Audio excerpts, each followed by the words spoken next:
Welcome back to the Adventures in Silvernail, Season 5, or Campaign 5, What the Fae, The Odyssey of Chaos. This is it's the same thing, episode 27. And it's been a minute. It's been a minute. So I'm gonna take us back to what we're doing here, who these hoes are on your screen, why you care, why you should care, who you should hate, who you should love, who should make you. You know what? I'm not gonna tell you how to feel.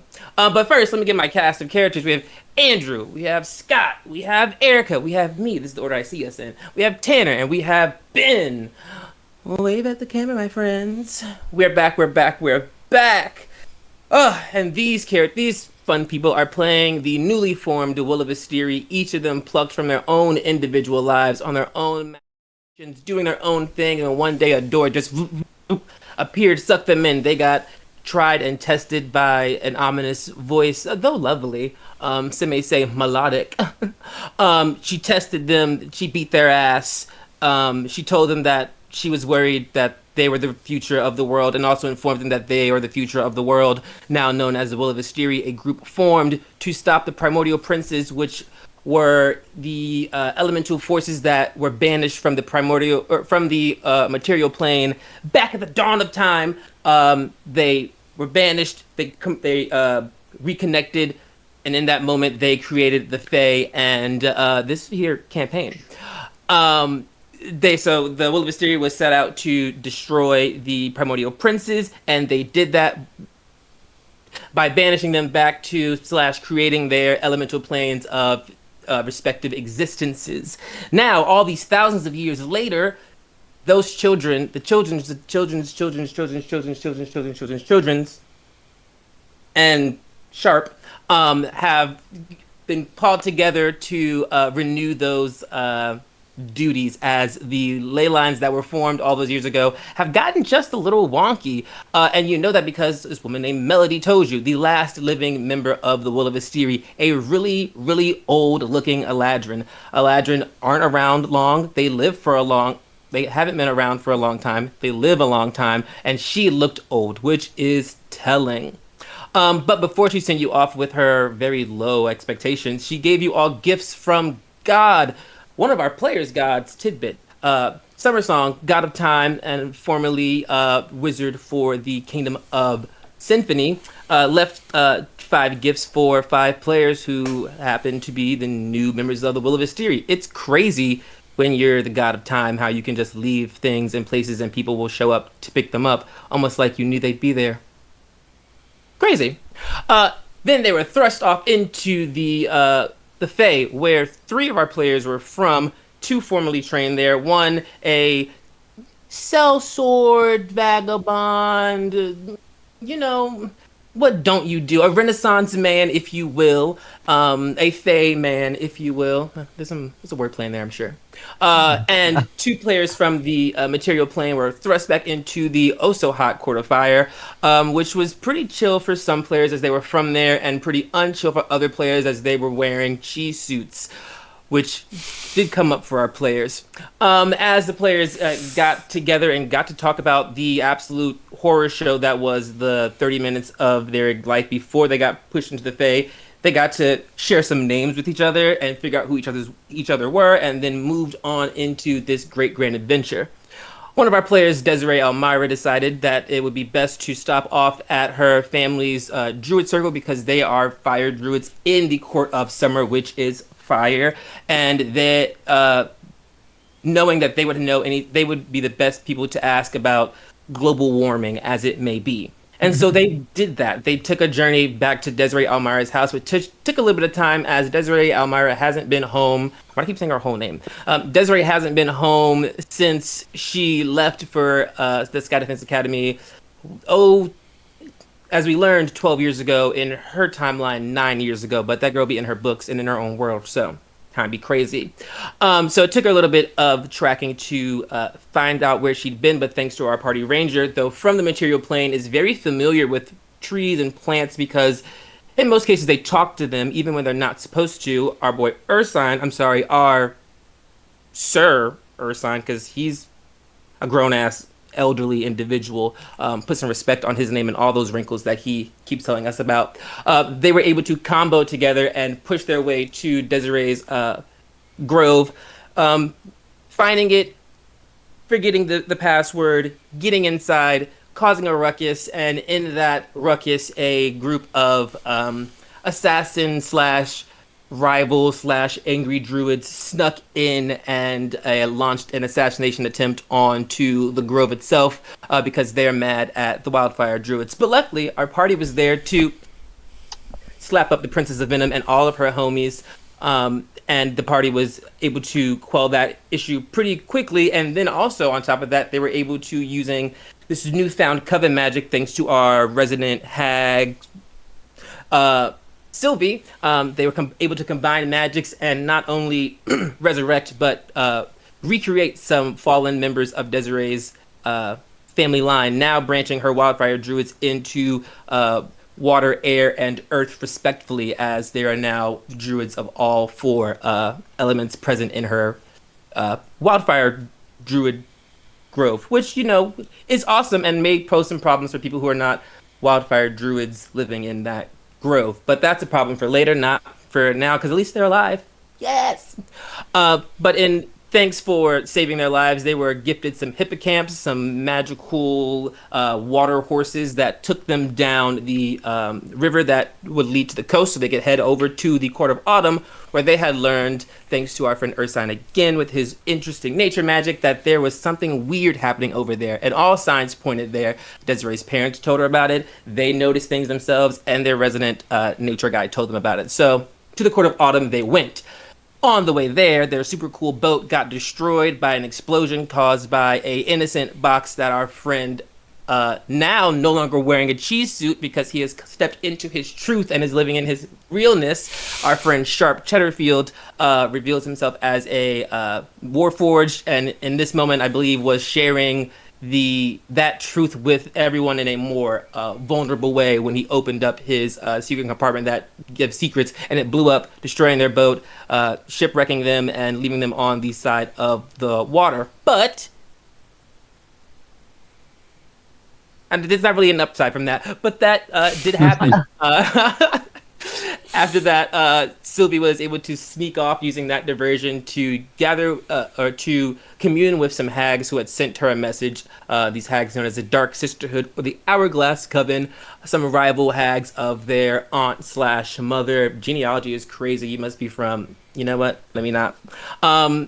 You noticed that they had some information for you, and there was just a lot of revelations revealed to you. While that was happening, the rest of the party was interacting with the Empyrean Stag and the Living Portent, two prophetic entities, one animal and one humanoid in form, and they gifted two boons, one to Desiree and one to Ursine, and the party reconvened, headed into the Court of Autumn, tracking down the great powerful the primordial prince that they hadn't actually seen yet, but were, had heard stories and were determined to kill. They got there, they saw it, and they were confused because it was big. However, it was being piloted by 3 dark druids who had seemingly captured it, and it sounded like, or felt like, the primordial prince was screaming out and or calling out in some sort of pain or discomfort to the experience that it was going through. But the only way to sever that connection was to take out some druids, and unfortunately our party does love combat. So they did do combat, and they slapped up some Durocs. They took them down. They freed the, now learning, the primal influencer of Earth, the heir of the primordial, the primal princes, from ye old times. They have sent their children forth to do this new thing in a way that they could not do. So smaller, more efficient. This was the goal they had. And the first one you met was kidnapped by 3 dark druids and uses the power source to the point that once you freed her, she was not able to sustain herself in any meaningful way, and she was dying. It was identified that the dark mother of the Court of Autumn, the fungal mother, would reap the rewards of this if these actions just continued to play out as they were. And so, with some quick thinking and some intuitive vibes between Sylvie and Ursine, the Blights, in fact, end the life of our new friend, and they end her suffering, transferring her power into the Blights, thus into Ursine, granting him the ability of the primal, all these names, I really did this to myself. Giving him the power of the primal influencer of Earth, boom, and answering his quest of where is the daughter of Agba? There she is, and then he killed her. We love drama. But in all of that, the power was gained, and Ursine learned that the new direction to go was back where they came from as a fire started to build in him, identifying him, or alerting him that was the primordial influencer of fire, which is a natural enemy, and that was a warning system that he is now reworking to hunt the thing that he's supposed to be avoiding, because that's how people are. On the way out of the Court of Autumn, which was a short trek in, it became a very long trek out. Hours turned into days, turned into weeks. For some, it turned into years, as the fungal mother wrapped them in her embrace and did not want them to leave, because they took power from her, and you just don't shit in her house, as she says. And so she spelled them all. They were all unaware that they were sitting in a hot tub, mud, jacuzzi type energy mixed with like futuristic VR gaming. As they were working themselves up in these dreams, they were tiring out their bodies and slowly descending into this mud. But luckily, our friend Ursine was able to overcome his own self-doubt and break out of his this illusion wrapped around his mind, and use his newfound power to walk out of the mud and free all of his friends, breaking them out of their individual delusions that some believe to be absolutely, irrevocably true, and others feel very differently about that. But you all made it out of the Court of Autumn. Finally, you made it back into the Court of Summer. There was some discrepancy over, do you save people when the people you save often try to kill you? The answer is roll a dice about it. And the party headed off. That's accurate. Headed off back into the Court of Summer, following our friend Ursine. They traveled for quite a bit of time, getting a little bit lost, but making good progress before they bedded down in the Temple of Gods that they often find themselves cavorting in. And that is where we left off. Last we met, many moons ago. Whew! Now, if you're anyone at home, there's no way I covered 27 episodes in that here, however long I just talked. But I do hope, the sound was on and everything worked out well, because I can't do it again.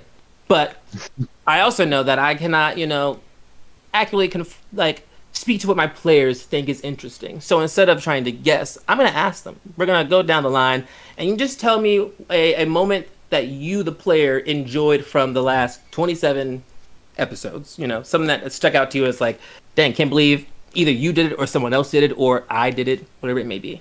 I'm going to start the opposite way I normally go. So, Mr. Ben Reily, anything stick out in your brain of moments that just, wow.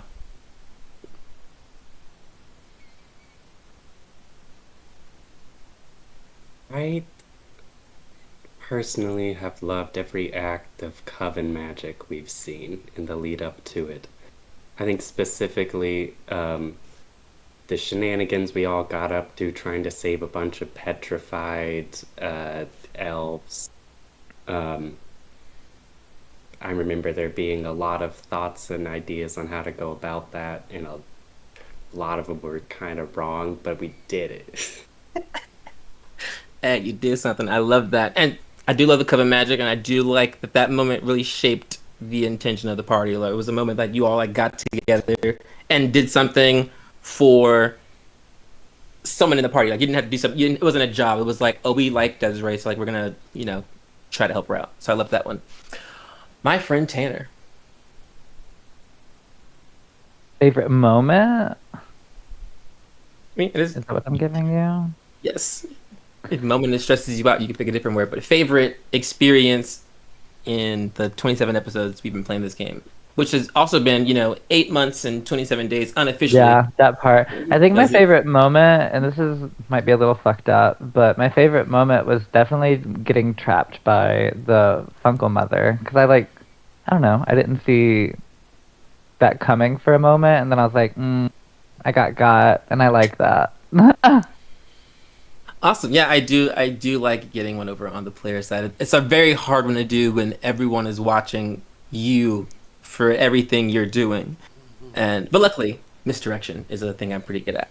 Yeah. Um, Erica, what's on your brain? I think my in Oh, character I, answer. I think my in character answer would be the bonds that Desiree has gotten to make with people because it's unlike anything that she's ever experienced before. So feeling like she has somewhat of a good working relationship with every single individual that she's continued to like build up a positive relationship with. An in character thing for her. I think that would be the most substantial thing that stands out, which is crazy regarding like all the shit that went down with her family in the Grove and everything. I think that would still stick out the most to her, feeling like she has people to have her back. But a fun moment, this might be influenced because it was more recent, but my little adventure I got to go on making a little dragon family reunite, then hate each other, then separate and do what they love. I think that was a really cool charismatic moment for her when she's not very skilled in that. yes, I think that you really do good at getting in the role play of like the small moments. This is something that's come up a lot in like the small circles I play in, but like people being like, I want us to all be friends. And it's like, but we aren't. And I feel like your character is very much, I want us to all be friends, and also is like socially awkward in the way of being like, ooh, but like you always put yourself out there and you go for it. And it's like, oh, this is fun to watch. Like we're like watching you make friends, and why is this so interesting? But we learn so much about you and everyone else that you normally wouldn't get to learn because of that, unwritten rule in D&D of like, we just all get along because we do. And I'm And so, nosy, so I'm gonna bring up everything. and I love that. So T. All right, and then we get to switch mics and hop over to our friend Scotty. Um, okay, I think my favorite moment for a lot of reasons is when Desiree brought the idea to cleanse the nasty forest that had grown from the rot beast running, and then we all kind of tailed on together to make that happen. For me, that moment really set in like a positive note for the party of, oh, we can make a change on this.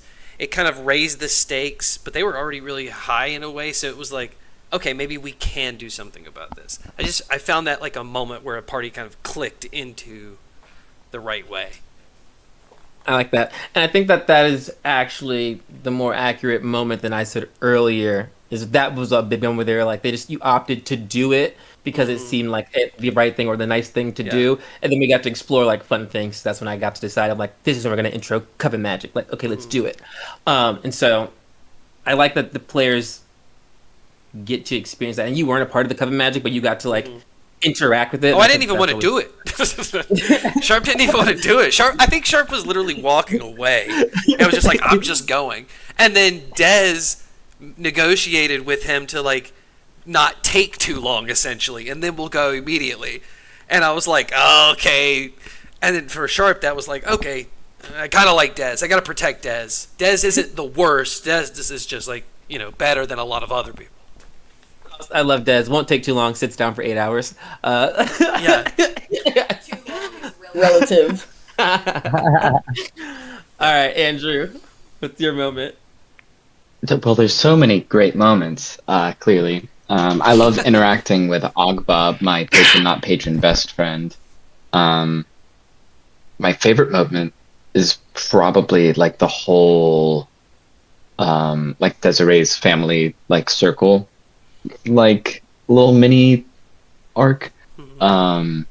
Just because, like the combat specifically, because we were all like separated And then we were all individually attacked, and we all had to make the decision of like, oh, should we like, can I deal with this person right here, right now, or should we all try to like group up? And so we were trying to like individually deal with our problems while also like coming together to deal with the conflict, which was fun. Yeah, I think that something that I've had to reckon while doing this is that you all, as players, know each other. You all, as players, are good at building characters, or at least knowing what your character can do when it comes to combat and doing things, and also acting. And also know you're on like streams, so it's like, oh man, I gotta like think of things that like will make them like mix it up. And so like being like, okay, how do I separate you all to have to do individual combat? So sure, maybe they'll do it individually, or Desiree was like, I'm leaving. And like you just move into these new spaces, and it's like, okay, great. And so it's fun to like to be challenged in that way of like, okay, well, I can't just do the normal trope because they would expect that already.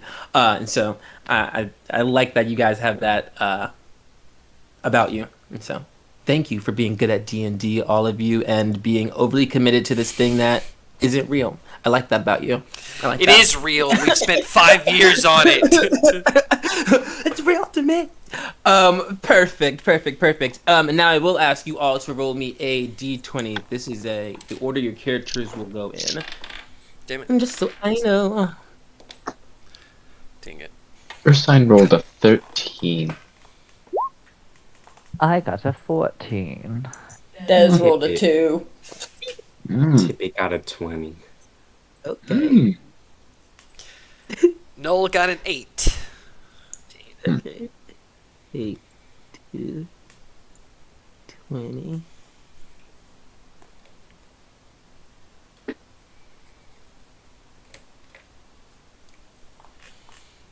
After that whole recap, I really just want to see what Irvine can do with this new magic now. Wait, who got the 2? Oh, that was Desiree. Gotcha. All right. Boom.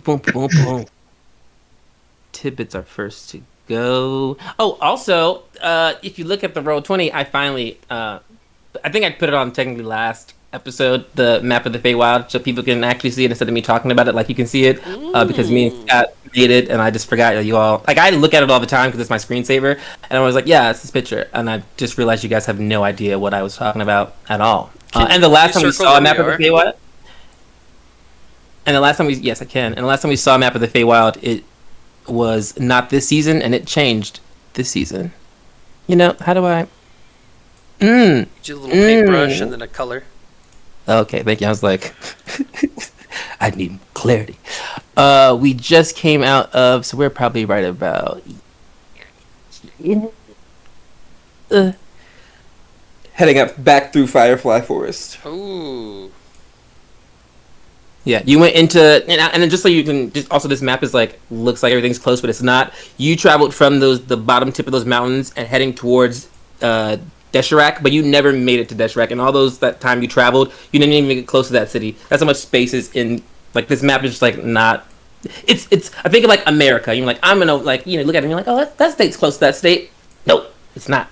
So everything is just kind of like is really far. So you've been walking. So forever. We did that. So you previously, so like you started out the game originally like here, like when you portaled it in randomly, it was like in this area. And then you walked all the way. You were like, oh, we gotta go. We went down this way. Then we were like, oh, let's go to the mountains to find old girl's house. And then you went up to find the house. And then they sent you down. If you can see this river here, they sent you down the water. Oh, I see.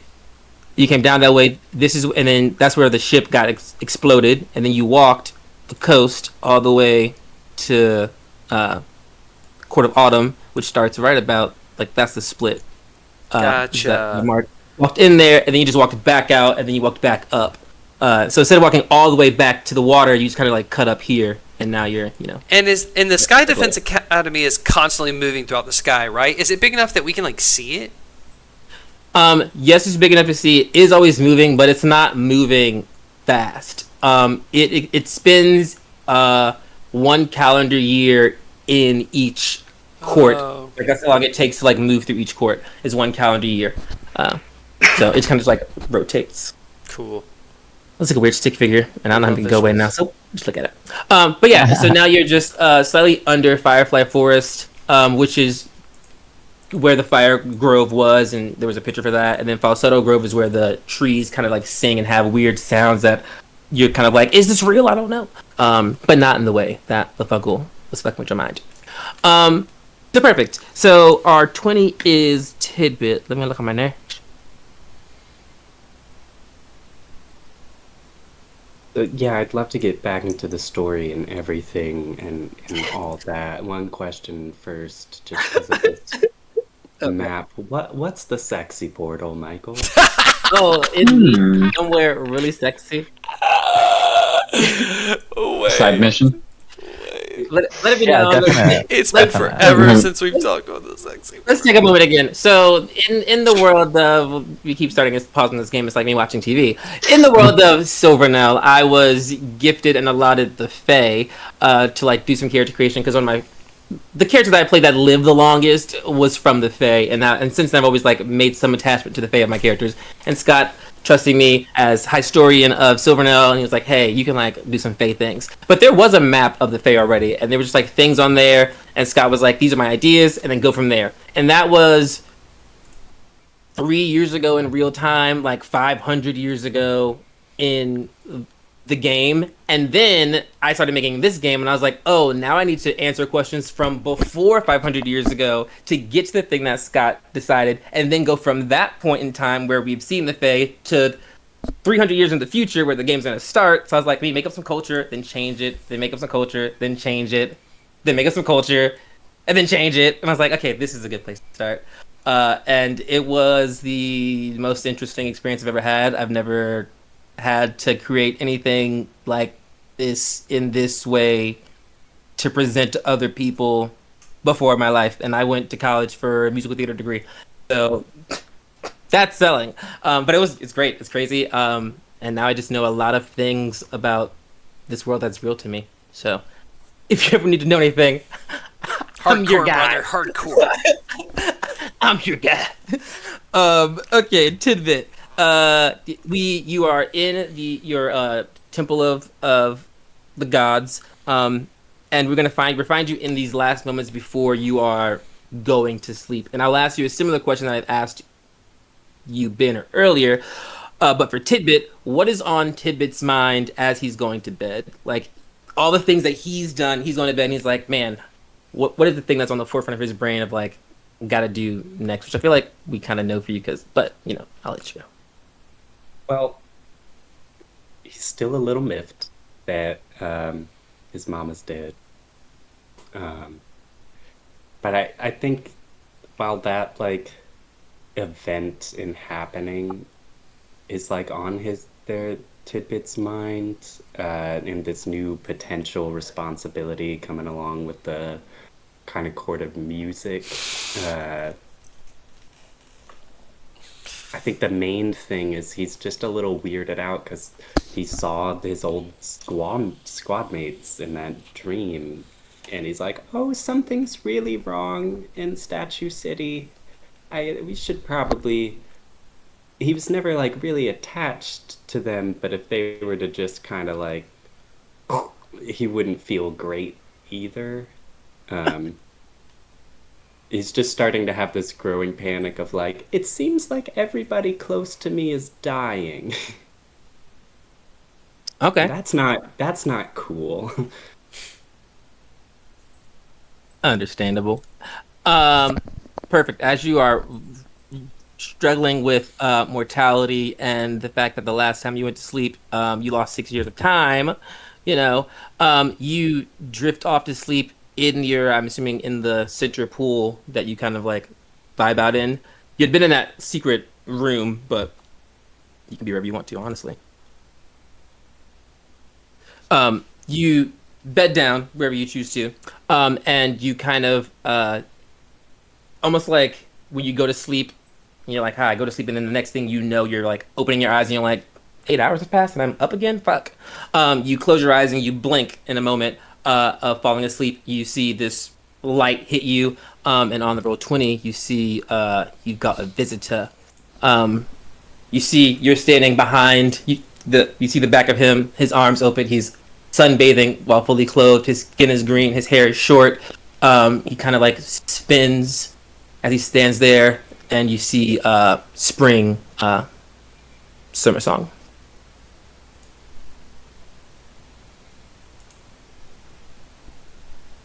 Hey, how's it going? He turns. Oh, did he? And he runs at you. And he picks you up and he squeezes you. Okay, yep, I'm small and that hurts. Okay, all right. He holds you out. I'm sorry for your loss. Pulls you in again. You technically could have mentioned it beforehand. Technically, I couldn't have mentioned it beforehand because I knew it, and I can't talk about things that I know. But, we have I think it over you're this. the only one that makes that rule. I still don't entirely understand that. I mean, you're not wrong. I did make that rule. I made the rule for everyone, though, and so I can't break my own rule just because I'm the one who made it. But What if you were to see yourself in the future telling somebody something about the future? Would you have to say it then?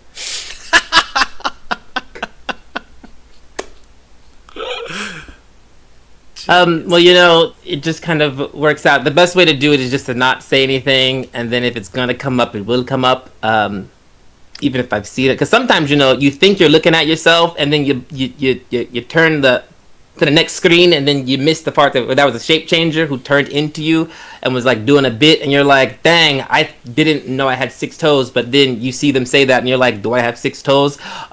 It can get wild, because in some reality, need to stop stalking.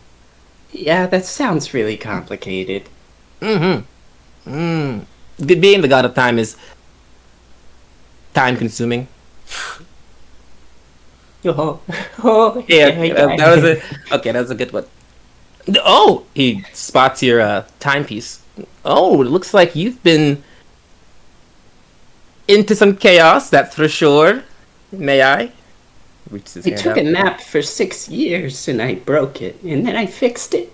And I hand it to him. A nap for 6 years, that's crazy. Oh, wow. Oh. Someone was trying to fuck with you, but they couldn't. They No. hand it back to you. Very powerful. But if it breaks, it won't work anymore. So maybe, but avoid things that are hot. So things that are bad, typically have bad consequences. So just avoid trouble, so it doesn't have to kick in, because you just don't know when it's gonna break, and that's just a weird risk to take. But Yeah, if I'm being honest, well, I always figured that if it were to break and I were to perish, it would have been your plan to, have a good excuse to smite someone. oh, smite them because you died. Yeah.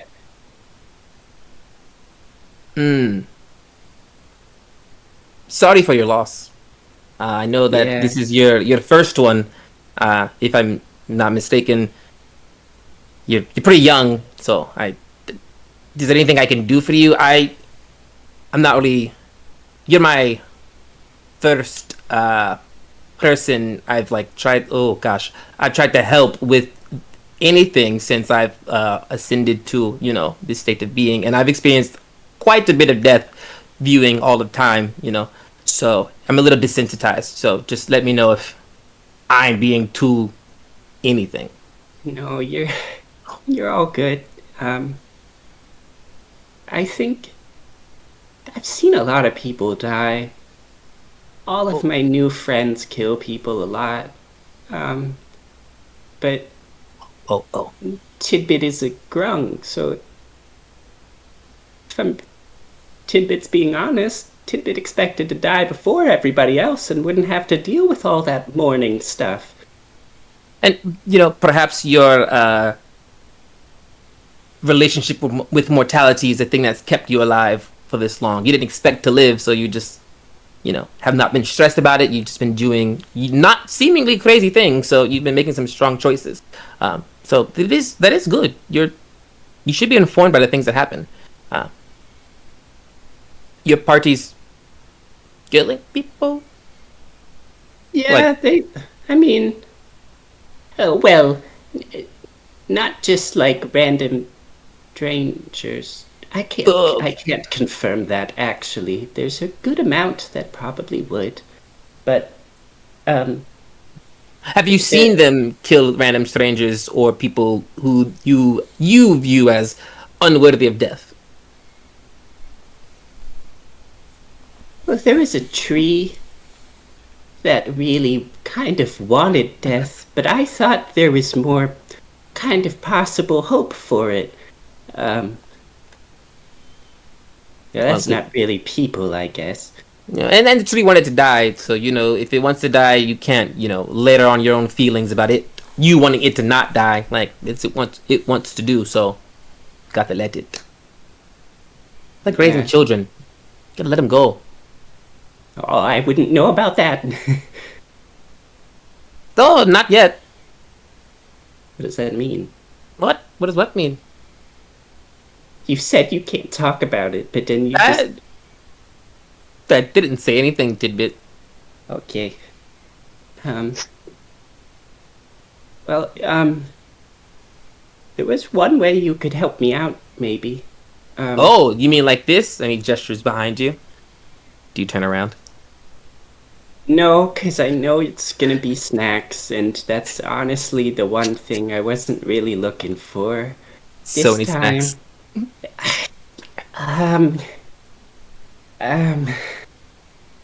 No. Tidbit was gonna try something new. Tidbit's been hearing a lot about, giving in to violent urges and vengeance, and I thought that might be fun to try for once. I don't know if I'd go all the way and kill somebody, but maybe make them blind. And maybe you know a lot of things, so I was wondering if you could just tell me who killed Demina, and then I would save some time. Yeah. Well, let's unpack some of that. Yeah, that's fair. Don't be like misconstrued. I am pro killing people. I am a warrior and bodyguard by trade before I became a god of time, and so like I'm pro throwing hands. I didn't know that actually. I don't think you ever. Yeah, I mean, you haven't said that in the 8-9 years I've been alive. It's been a lot of parties and spread peace and look at this sunset over and over as you rewound it. But you didn't talk about them throwing hands a lot. You should talk to Desiree. I'm sure she has some historical accounts. When you ascend to godhood, people tend to just not care about who you were before you were a god. But I was an elf. I did lots of things before I ascended to divinity, and those things involved fucking people shit up. Because if you want to defend the things that you love, you're gonna have to do that. And that was my job. That was actually all the Summoner Song's jobs. We were bodyguards for the Kingdom of Symphony. That's how I met Demina. I was her. She was my ward, and I was her bodyguard. Until we left, and then the thing happened. Yeah, and what's crazy about that is I was much like you. I was like, why did no one do anything? Like all the elves wiped out. That's crazy. Like how does that happen? And then and I wanted to bring them back because that was my friends and family. And then you become a god, and then you can like play the tape back from all different angles and perspectives, and then you find out that they did know that it was gonna happen and that they were okay with it. And it was like, oh well, now I can't go back as the god of time and like save everyone because that was supposed to happen. So it was a really like mortal gray ground for like the first 0.5 to minute and a half of like flashing through godhood, which felt like thousands of years, to be clear, but it was like a fraction of a second, and I was like, fuck. The thing I wanted all my life, I can't do because that's not what they wanted. But you know, now I'm here doing this, so lots of choices to be made. Yeah.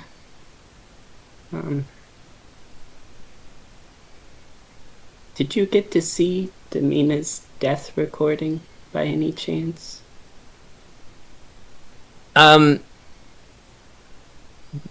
No. I mean, I could if I wanted to, but I'd rather not see how people I know perish, which, you know, isn't very many. She was like, there's like 3 left, so. I wanted to know if she was fierce going out. I It was assume she Jamina, was. Queen of the Fae. She's fierce doing everything. I think I'll take you up on those snacks now.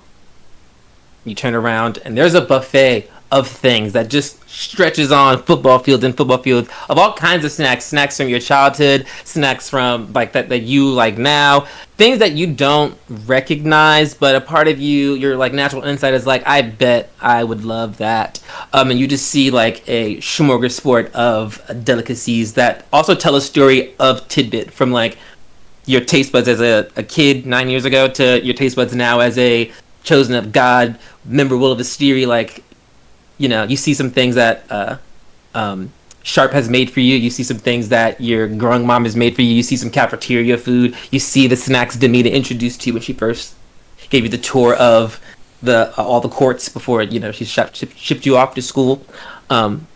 Snacks. If it's just is gonna dive on into them snacks. Take that moment of peace while he can. And you see Summer Song just sitting back, kind of watching that happen. And as that's going on, we jump over to a far less sunny scene with our friend Sylvie Ono. Sylvie, it is cold. It is a wintry. Oh wait, no, we're backing up. We're not in your dream. Ha! Yeah. Tanner, where do we find Sylvie before he goes to bed? Where is he locked himself down at? And a tag on to that question, what is on his mind as he's getting ready for bed this night?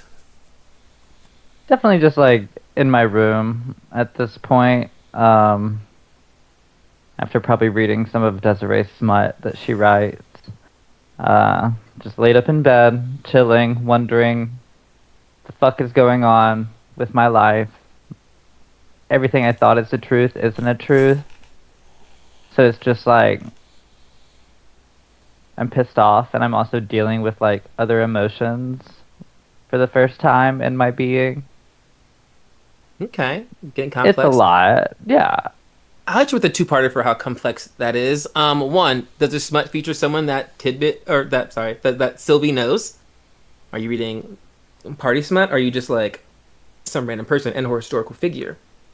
I mean, I'm definitely going through Desiree's log of smut, and I'm starting at like beginning era smut. So this is actually how Sylvie's learning the landscape of what school was like for Desiree, because it's all of her doings through school, and so I'm just like, and people she knows that way. So I'm learning a lot about how she perceives the world around her. Yeah, that book definitely portrays Desiree as a vixen of the Sky Defense Academy. Okay, they were sweating for that fire druid. Okay, and then there's reality that we won't talk about. When it comes to your life and things that you feel are untrue and or confusing, is there a specific thing that you are honed in on in this moment before you go to bed? Well, yeah, because An aspect, I should say. Mother usually visits me in my sleep when it's been a while, and it's been a while. And, like, I want to see her, but I don't want to see her because, like, bitch. But, like, you know, it is what it is. I'm anticipating, I guess you could say.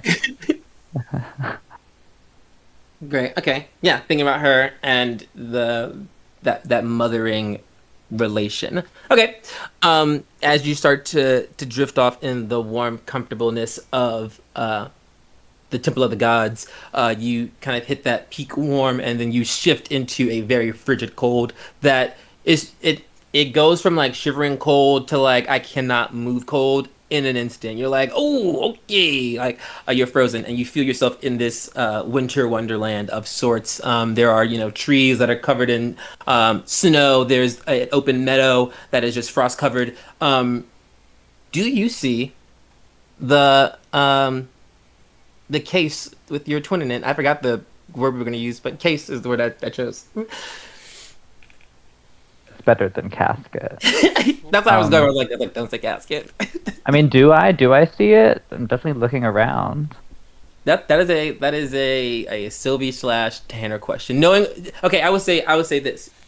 The reason that you saw there before was you believed it to be real. It was a thing that was a like the carrot being waved in front of you of like what you were doing all of this for. You were getting stronger so you can get enough power to save your sister. It was the thing that was motivating you to get this job done. I'm catching your drift. Yeah. She dangled. So when you step into the space this time, knowing what you know about reality, is she there? I don't think she is. Perfect. I think I've come to terms with that's not how things actually are. And instead, you see an open area of nothingness, and then you kind of turn your head and you see an old lady kind of walking out of the woods. A very familiar old lady. Her picture is on the Roll20, and she kind of walks out. Oh, baby, it's been a long time since I've seen you. Just looks like she's shivering, but just has the jitters. Like she just is a shaky lady. She's not cold at all. I love this temperature. It has been a while, hasn't it? Oh, it's just been. I know you've been busy with all those favors I asked of you, and so I just thought I'd come and check in on them.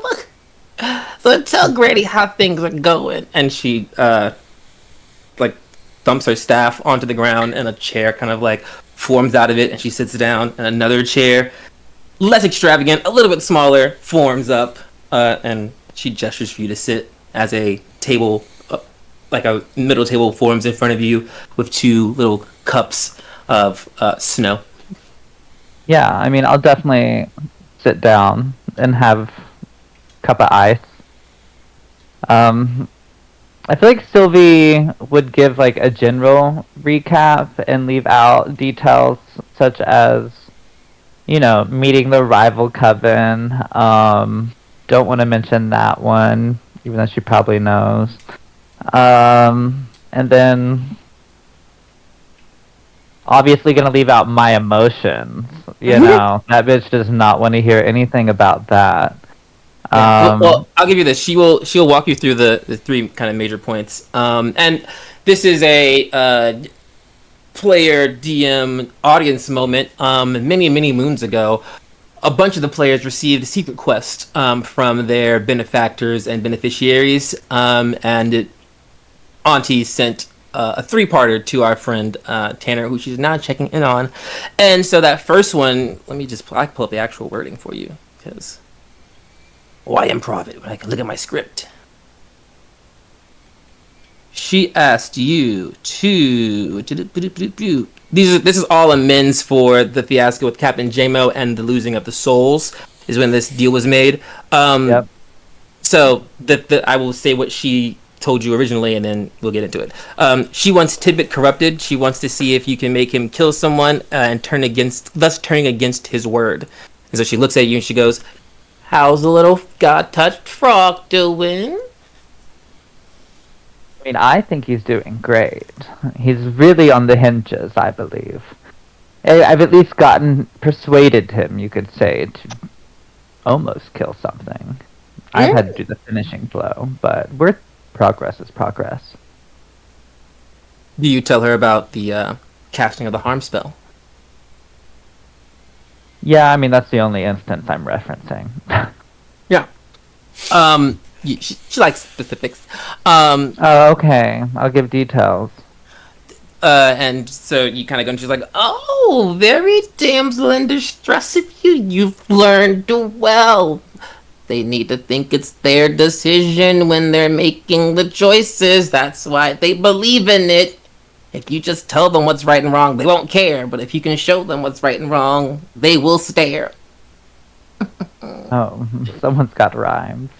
It's me." She drinks her snow, which is like it looks like snow, but it also is like has movement to it, and then she's like drinking it, and it's oddly warm, which means it's just probably just cold.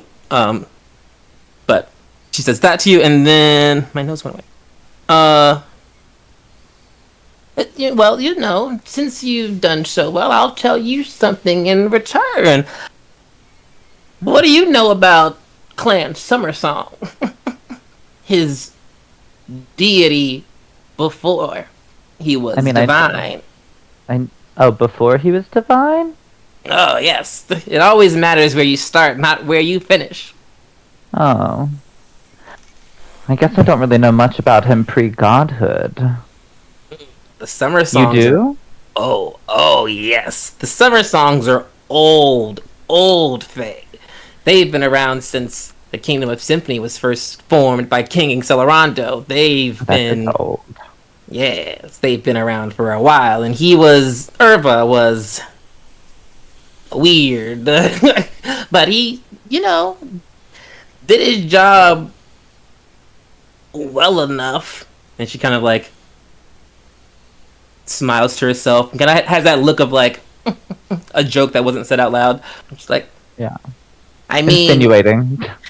I mean, how great can you be if the Kingdom of Protectors sends you away when war comes? Liability, perhaps? Or was he entrusted with the protection of the Queen, who, if I remember correctly, he left immediately after the kingdom was destroyed? Perhaps he was looking for an out. Who knows? I believe in God now. He got what he wanted, but he got what he deserved, it seems. He did work for that. He's determined in that way.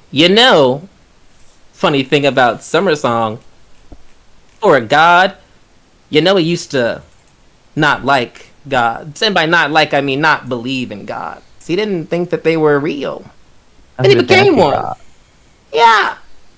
It was a little bitter because they didn't save his family. It's not their jobs. Do you know a god of saving families? I'll wait. Nope. We don't know him. I know a destruction. I know a change. I know a saving babies. Don't know that guy. Nope. It's funny. You can just change history and just be whatever you want to be, and after a while, people just don't remember who you were to begin with. That's Sometimes powerful. That's a good thing. Yeah. It is. You get to just build your own legacy when you outlive when you outlive the other storytellers. I feel like you're hinting at something right now. Me? What? Yeah. What? I mean, you're kind of saying it from a perspective as if you also experienced this. Unless I was picking that up wrong. Well, yeah, but also forgotten yet powerful. Oh, no one's forgotten me, and unfortunately, I haven't ascended far enough to want to be forgotten yet. But on my list of things to do, my sweet snowflake, we will soon rise far beyond our positions. Oh, and we will have all the power to do whatever we want. Oh, yeah. One day. And listen, there's no rush. If Summer Song taught us anything, is time will tell. It will. It will. You don't happen to know anything about these primordial influencers, do you? What about them? Well, I mean, so, like, the whole, like, clique that I'm in right now, we have to, like, hunt them down and do stuff like that. But I think that might be a way to make all of us more powerful and more, worth it in the end. Um, so really just any information. Oh, you mean the primordial princes? No, well, Yeah. see, them, yes, but now they've sent their children here that we have to murder. Insight check. Me? Mm-hmm. Fuck, I don't like that. Well, I like that. +7. 21.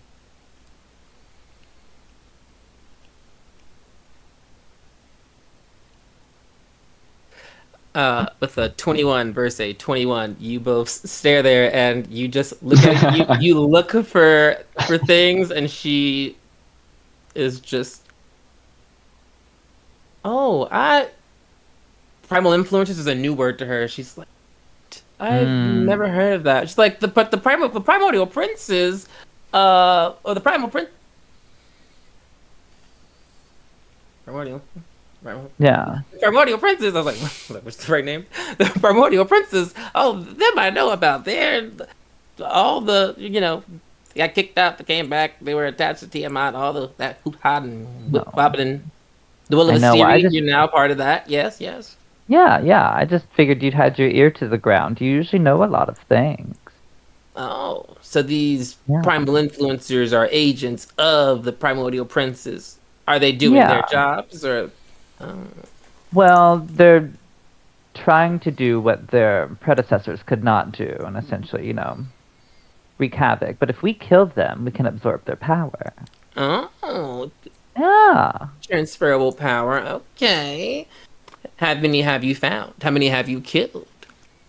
I mean, located 2, murdered 1. So, on to the next. Yeah. Interesting. And what does that power look like? What does it do? Who has it? Oh, just one of the party. I mean, I don't really know what it looks like yet. I just feel it there. Well, you should figure that out. And it's probably not the god, and it's probably not Desiree. She just doesn't seem like a go-getter. I'm not gonna. And the machine is, doesn't really look earthy, natural. So I'm gonna assume it's the old guy. He seems like he had a thing going on with nature before, but won't get into it. I think you should spend some time poking that. Actually, I think you should help him hone that power. Perhaps, it can be useful one day for you. Oh, yeah. I mean, it definitely learned a thing or two about that. On to another question, though. Mhm. I've had a couple circumstances recently that have really led me to question my origin. How you kind of brought up Summer Song's origin, how you brought me into this world. So how did that happen exactly? Okay, well, bloop, player DM talk.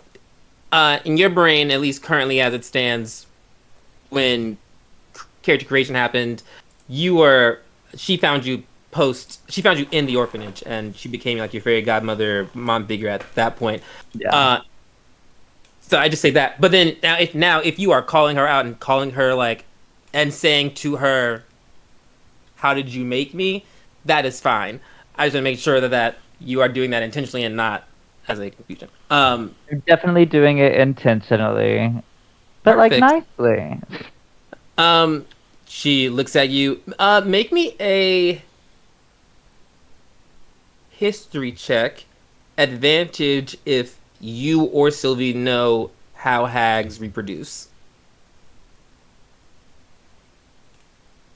If me or Sylvie know how hags reproduce? Yeah, there's a very specific way that they do it.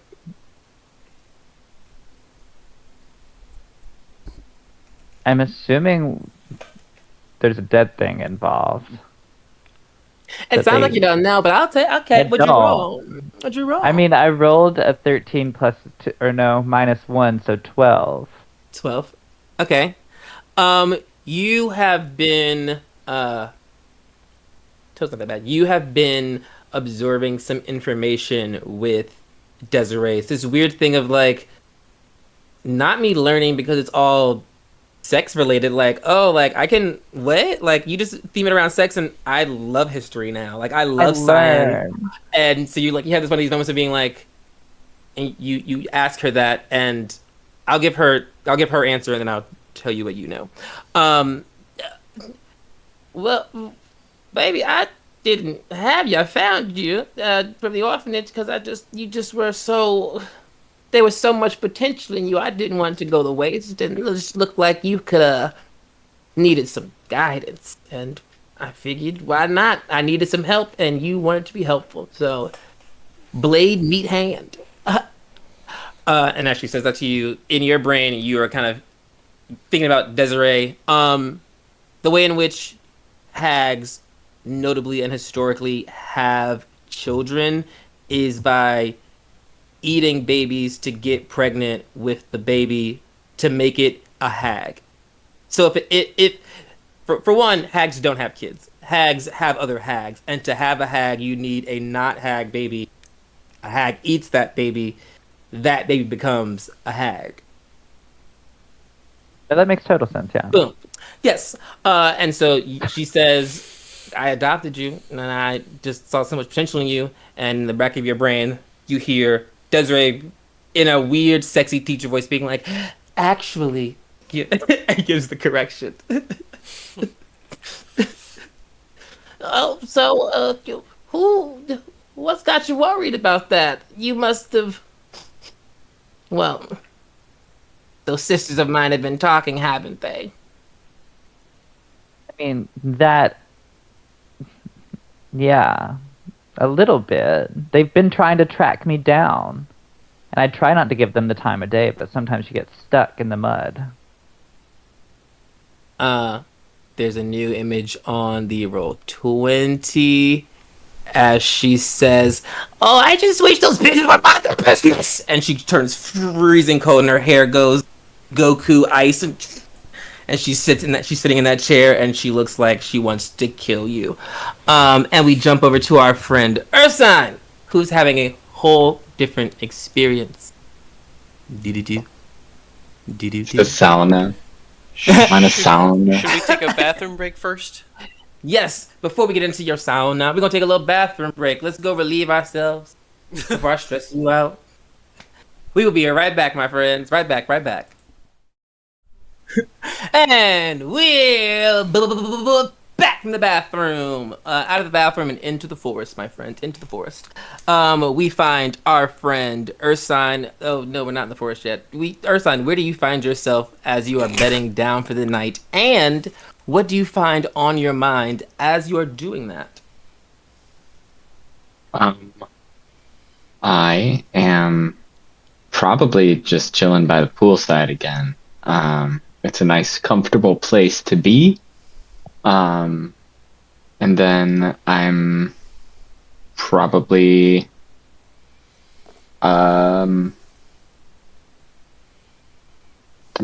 thinking on like the quote unquote power that I absorbed along with the not panic response, but like the warning that I feel from like the fire.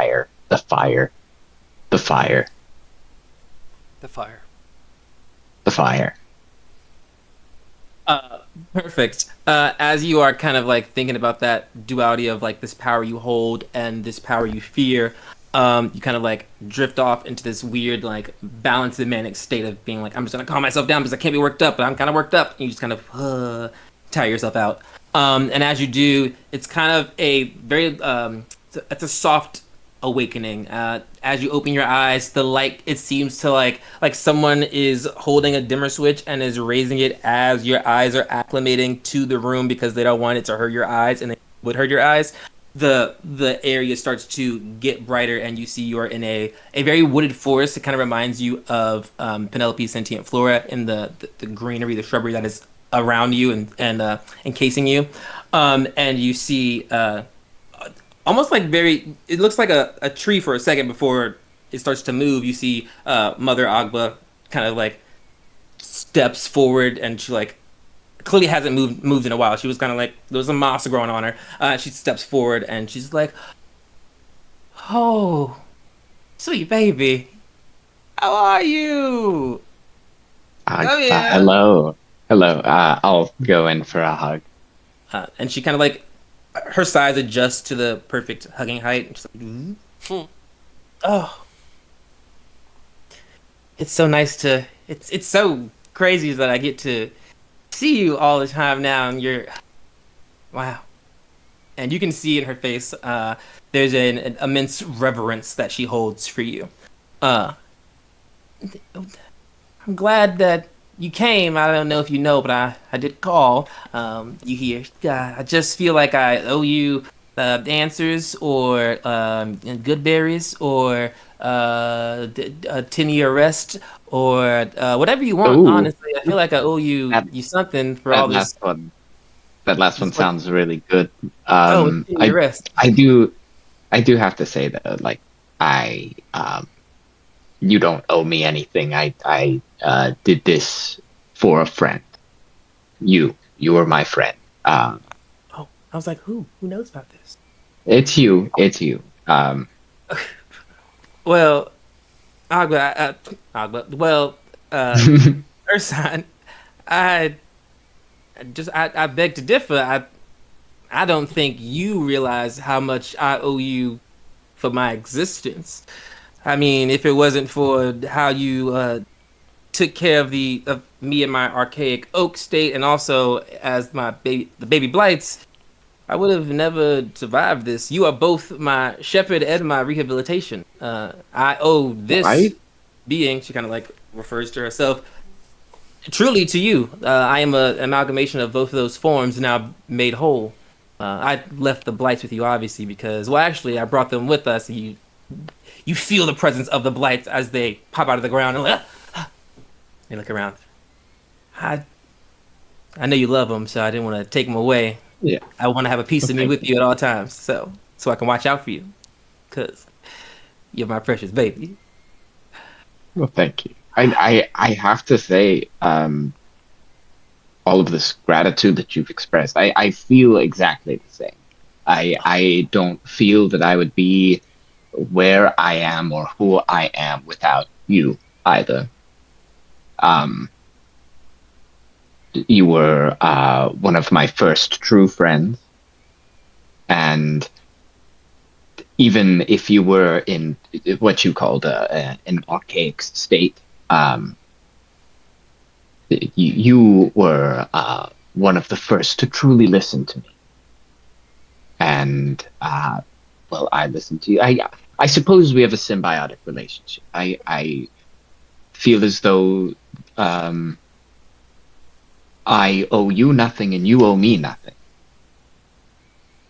Well, as long as that means that our debts are paid and we can start anew, then I am okay with that. There were never any debts, but yes, continue, please. I am just blessed.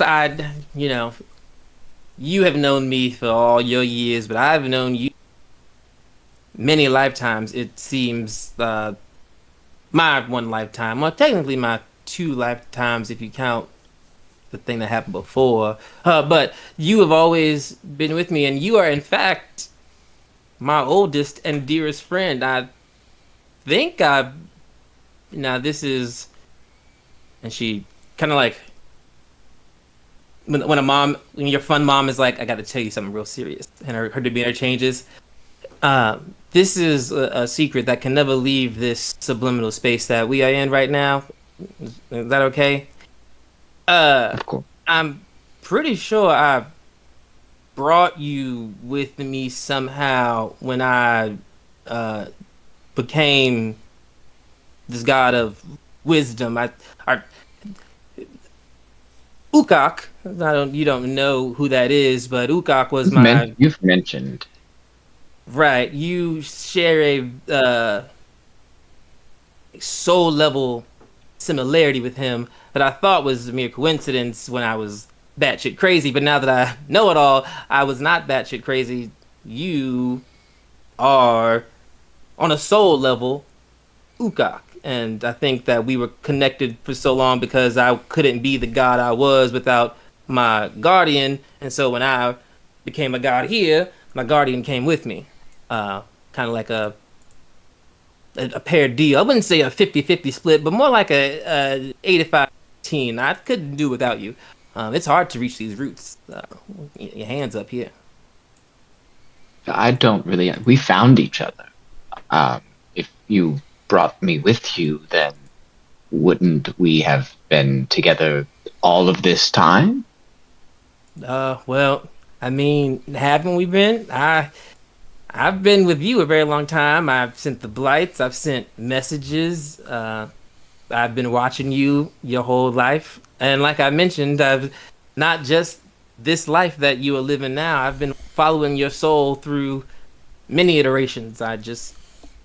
This is the first one that noticed me, or perhaps the first one that needed me, or perhaps the first one that I needed to do this. Perhaps I wasn't ready to be a grown-up yet, and now I am.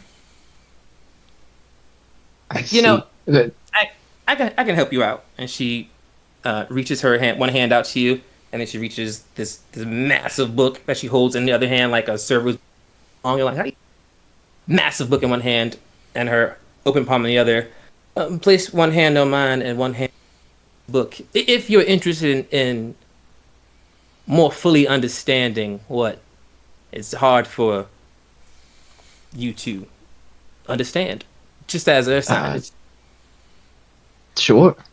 And he'll place his hand on her hand in the book. Oh, let me take you back to the beginning.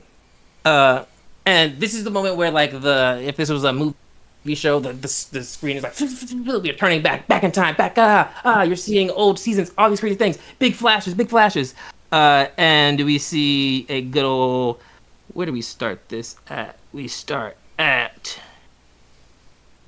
boom. There it is.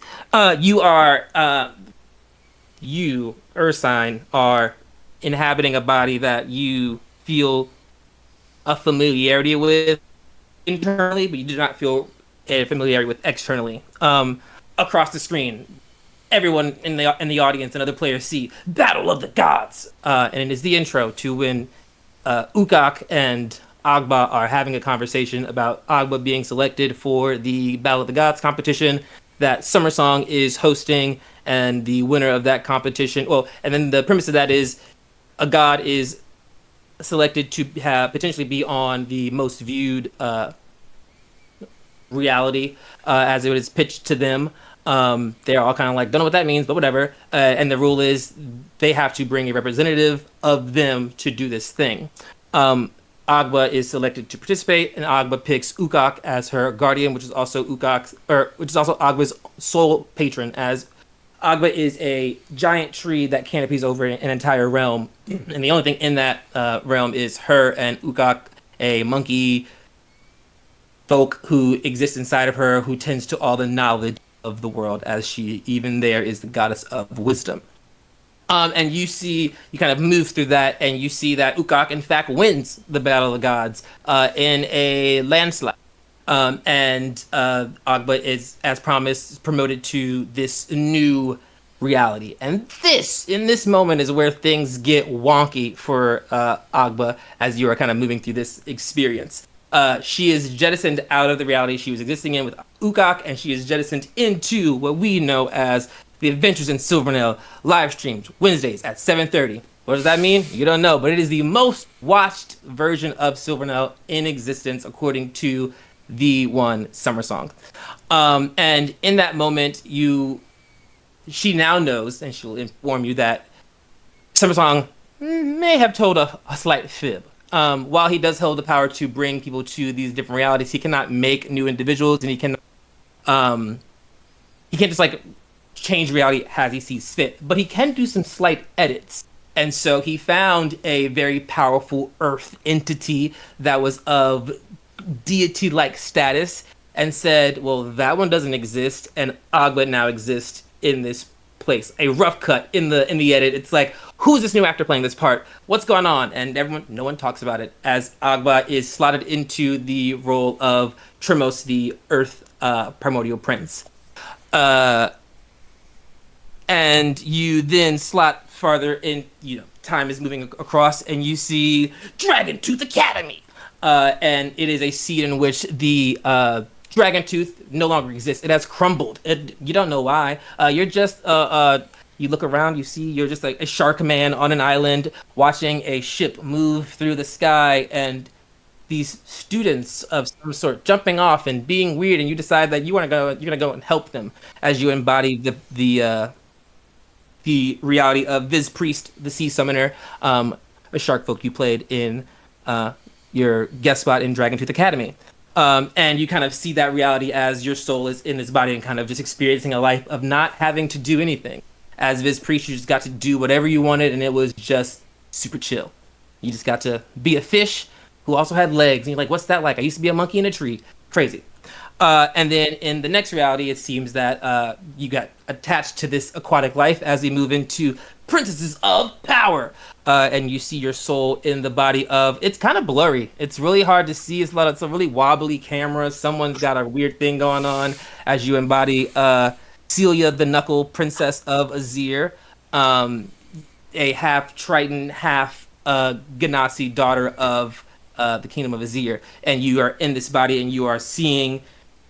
you back in this role of a role of leadership, like you were as Ukak, with a mixed in layer of Viz Priest of being like, well, I don't really care, I'm just going to do my own thing, and how that kind of worked out for you as your soul moved through these iterations of getting the chance to breathe and to be. In this weirdness of Celia, you kind of see this weird, it's already blurry, so it's a weird like lapse in like a continuity as it starts to flutter towards the end of this the reality of Celia. Kind of the last things you see are these princesses are on a journey. They have made it to land. They're in a weird show. You think that Celia is going through withdrawal. There's some really weird robots who look like they are people wearing robot suits. There's an attack on there's an attack at Wimding City, and people are killed, and you're involved in that. There's an attack on Van Greech that you are a part of, and you're just kind of like whipped through these things, and the Van Greech and the Wimding things, those get real blurry as your own memories of Ursine start to layer in, and you're like, oh, wasn't I doing, and wasn't I, and so you just get that weird like cut in your brain where those two souls start to, or those two realities start to like mesh, and then you kind of out of that, and you remember being Viz Priest, you remember being Ukak, you remember being Celia, and you stand there looking at Agba, who smiles at you like you can see her for the first time, and she says, "Baby, I've been here the whole time." This is very overwhelming. Yeah. I slowed it down for you. When it happened to me, it was way crazier. Yeah.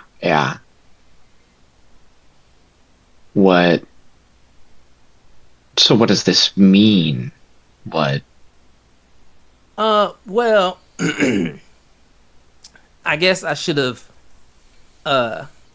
read the rules or the terms of services when I like agreed to do this competition, because apparently there's a whole rule and stipulation where we're not supposed to communicate with those on a mortal plane, because gods aren't allowed to do that now. So says the god Summer Song, he of time, Jailer of the gods. Like, okay, but what about Ukak? I can't just, we came to, like, he's my ride. I can't just leave him outside the club. You know, like, I wanted him to be with me. So here I am talking to you, and as I mentioned, I've always done that, and technically that is against divine law. So I didn't know that you were an accomplice to a crime. You didn't know that. I'm not really sure how other people will feel about us not knowing that. Like, forest fire is a forest fire, whether you meant to do it or not. It's on Do you think fire. there will be some sort of repercussion? Well, I feel like I should have a good answer for you as the goddess of wisdom and knowledge. And my best bet is scam them. Um, you know, I know as goddess of wisdom that I'm not the only deity who is dipping on the mortal plane. I can't say who is, but if you were to, get some leverage and mutual assured destruction, if you tell on me, I tell on you, that could be real cute and great. Um but outside of that, I don't really know. I don't think anyone's done it before, and I just, in my current group, the Wheel of Asteri, oh, I know. there is you know Asteri? I have the mark. I don't know if that has anything to do with the lineage. Aside, we can speak of this later. There is an individual in our group who answers to Somersault directly underneath them. Their chosen hand. I have. I didn't know. Is that like a title, like, oh, I am the hand of, I am the root of a tree, metaphorically, or is it like I am Honestly, the root of a tree, like the nutrients I take in go directly to the tree? I don't always listen to what is being said when the group is speaking. I don't have great social skills. Um, True. so I don't know exactly what his title is off the top of my head. I do know that he is in direct communication with Somersault. And I have told the group of my connection with you. I can speak to him. He seems like a good individual, but That is good, because some uh, champions are not the greatest of individuals that take on some interesting aspects of gods, and then also some gods are just ooh, like there's a guy named Talos. He's terrible at parties. He just wants to break everything. Like, god of destruction. Why would I invite you to anything? You just break stuff. Like, it's a whole to do. yeah. But like, I can only imagine that his followers would be very similar to that. Yeah. Wrecking shit. Well, Ugh. also, he's very good, but his devotion to Summersong is nearly unwavering. Um, Oh, so, loyalty or morality is the question. And whether or well, not this aligns with his morals or not, I do not know. Perhaps once we finish this task for Summersong, we will have a little bit of leverage there. as you are in those last two sentences, you see her book starts to glow, and she kind of like has like a look of shock and looks at it. Oh, a new option has appeared. Looks through it. Oh, Tidbit has a relationship with Summersong. Tidbit in your party, relationship with the guy who made the rules, and also is breaking the rules with the guy in your party. Perhaps we, you, could talk to Tidbit and see if that rule just sounds so dumb. Like Summer Song, why do you want to stay so far away when you can come hang out with me, your best friend? Wouldn't that be awesome if that wasn't in the rules barring us from hanging out? And then we could hang out. He's got to convince me it's his idea, because, like, why? Summer Song made the rule, and if anyone can change his mind, it's his chosen, because he wants to see him. And you can talk to him, He, because you see him. yes, this seems very complicated. It's also an admission of guilt to the one with power. Oh, I mean, you said that Tidbit knows, so perhaps Summer Song already knows, and this is all just a test. And she like puts her hands up and starts to look around. Yes, he does seem to know things, but he maybe the only way that he can carry things out is through others. Otherwise, I feel as though he could have dealt with the whole situation that we're dealing with right now themselves. Oh, well, that's kind of his whole thing. When Summer Song became time and took over from Asteri, after Asteri like broke time or whatever, Summer Song, as a human, which most gods, don't spend a lot of time as, he spent a lot of time as a human and spent that time discovering his distaste for gods because they were they would overly affect the world in ways that they wanted to, but then wouldn't help when people like called out for help, and he felt really jaded by that.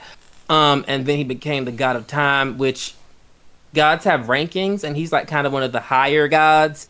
And he took it upon himself to make a new rule that gods just can't interfere with the material plane, no matter how much they want to, for good or for bad, because he didn't like the disruption of the natural order. Because there's been some bad things when gods get involved. Shit's always just messy.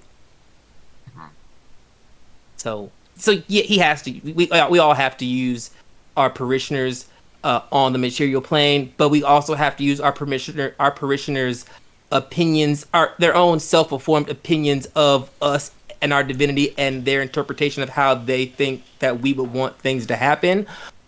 Which, in my opinion, is crazy. But I only have like 3 followers. You being one of them, so. Who are the other like, two? I mean, do you want to?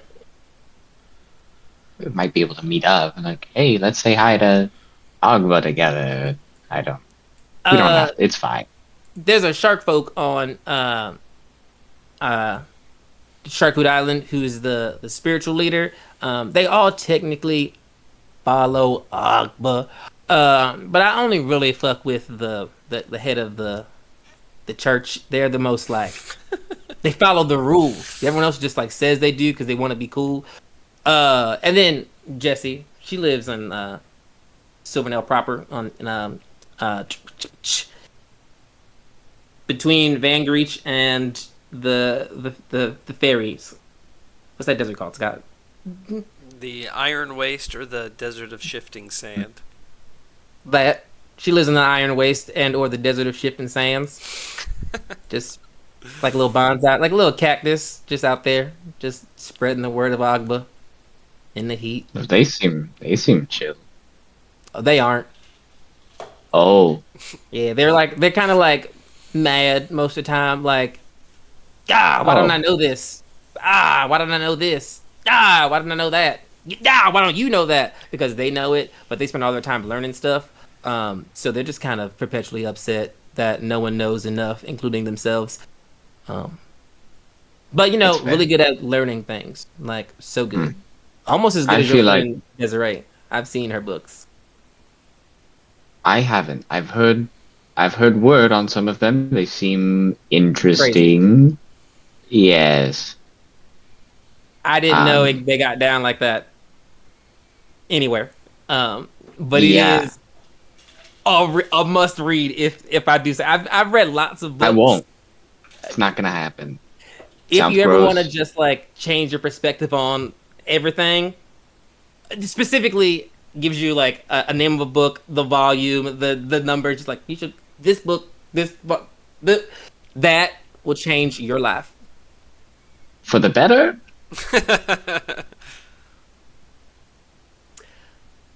That will change your life. For good. Let it. Uh, but you say I don't owe you anything. So, and I say I do. So let's just call it even and say this is a gift for me. Nope. This is a gift. Nope. This is a gift, yeah, for me and from me that I'm going to give to you. She looks a little confused at the statement she just said. She's like, I don't. I, I'm you know what? equally or more confused. Just show her. Just show him. I can't do it anymore. And she just says that as if there's someone else here that is supposed to show you something. And in that moment, you remember that there are someone's else here, three someones, if you remember. And do you turn to look for said someone's? Oh yeah, sure. I'll look for. I assume like Viney, Twiggy, and Needle. oh shoot, yes, Needle. Yeah. Oh yes, but also oh no.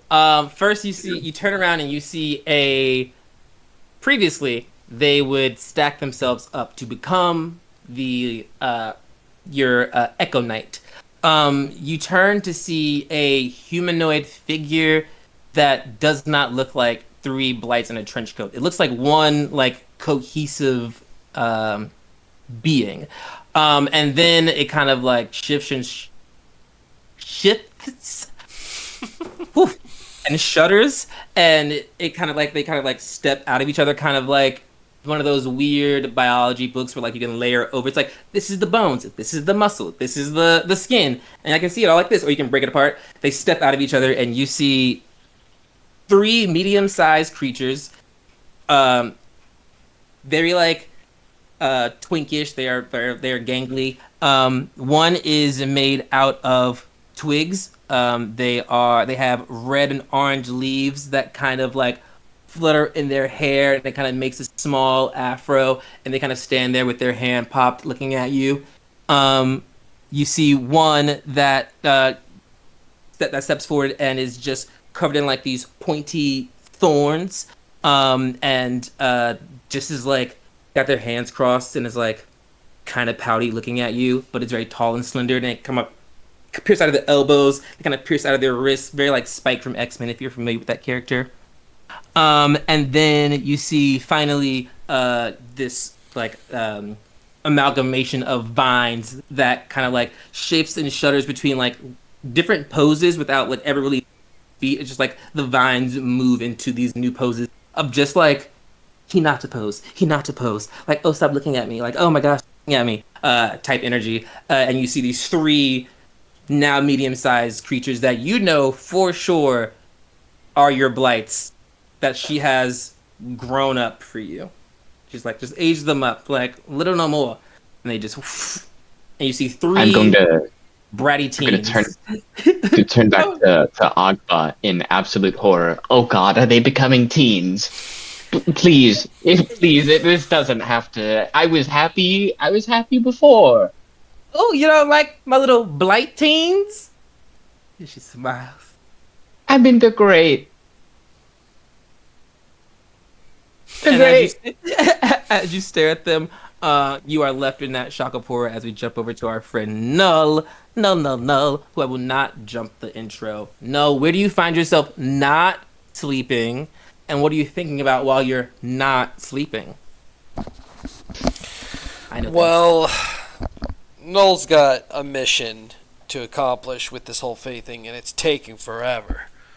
So he's going to go in the room and watch Ursine and just kind of like chill and then be like, yeah, he's always stiff as a rock, he's boring. And then walk out and, you know what, I'm going to do something nice for this group. We're on a mission, we need to be more like a team. And seeing how Tidbit could potentially be a queen, I'm going to use my woodcarver's tool to whittle a large crown on the tiki bar top that he's got next to his little pool, that tiki bar thing that pushed in the kitchen that I cooked in. I'm gonna carve the crown into the, I forget what you call that, hearth. Yeah, yes. Perfect. And you kind of gather the supplies, and you are in the process of doing that. And you're about like halfway through. You're feeling like you're in a confident like rhythm and flow, and then you get this like weird, like the human moment of having like an eyelash in your eye. Oh, it's like, oh god, From what? a loose that? wire. Yeah, it's like something's just like it's making your eye like first it's like irritating you. You feel it, and that's weird. You're like, I can feel my eye, huh? What? This eye socket? And then you're just like your left eye, whatever you consider your eye to be, just starts like moving slowly, then like rapidly, blinking aggressively, and it starts to produce a little like light, almost like a projector. It's like shooting out of your face, and this has never happened to you before. And you see like a little image kind of like forming, and you feel like you need to look at like a solid surface so it can like project onto something. Wall. Do you look down? Perfect. You go to this wall and you see a projection of Prime Ultimatus. He is sitting in his throne, his chair, big ass golden head, and it says, "Attention! Van Greech has been attacked by unknown forces and is on lockdown. There are reports of casualties and injuries, assuming Supplin or Wingding involvement. Be warned. Things are missed. All units return home." Sucks to be you guys. And a thing that kind of races to your brain is you've like I mentioned, you've never seen that before, but you're pretty positive that all your chess messages come from Prime Ultimatus. Mm-hmm. And if that original message from Prime, if that message that just blinked in was from him and he was communicating with everyone, why has that never happened before? If he's always communicated with everyone individually, why wouldn't he just send you your individualized message in that moment? And your brain is kind of like sitting on that and being like, Wait a minute. like, Am I laughing like that? You do, yes, yeah. You kind of start in that laugh, and then you kind of like as you're laughing, like that's you, like sucks to be you guys. Yeah, and you're like, wait a minute, why has Dad never called? Like I've talked to Dad, and he's never called that way before. But obviously, this has always been an option. Like this thing has been inside me for, how long's my eye done that? Mm-hmm. Wait, am I thinking that the chest hasn't been him the whole time? There's some weirdness between like who. Yes, that is an accurate statement. I'm going to pull out the chest until it flies in front of me and floats. I'm going to open it up and look in. Right before you open it, you get a message on it. My cell phone? Oh. No, on the message? Oh, okay. Well, I'm going to aim it away from me this time and open it. Perfect. You open it and it's nothing happens, but also that it's a written message that is typically I'll in look boxes. But it does not explode. Okay. You open it and it reads, Unit 62 has been destroyed. Reports of damaged warforges fleeing the scene. The brine machine was target. Operation Brine incomplete. We have failed Lord Olivine. End of message.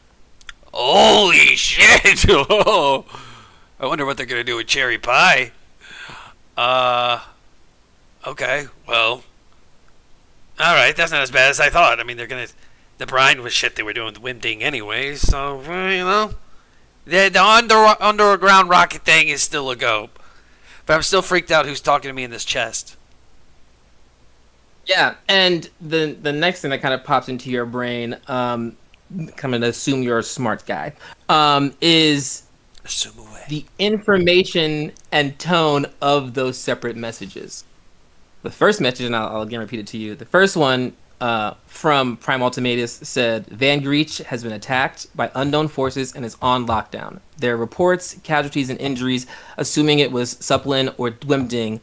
And then he also said they're making some sort of play. And then the chest message reads, Unit 62 has been destroyed. Reports of damaged warforges fleeing the scene. The brine machine was target. Operation Brine incomplete. We have failed Lord Olivine.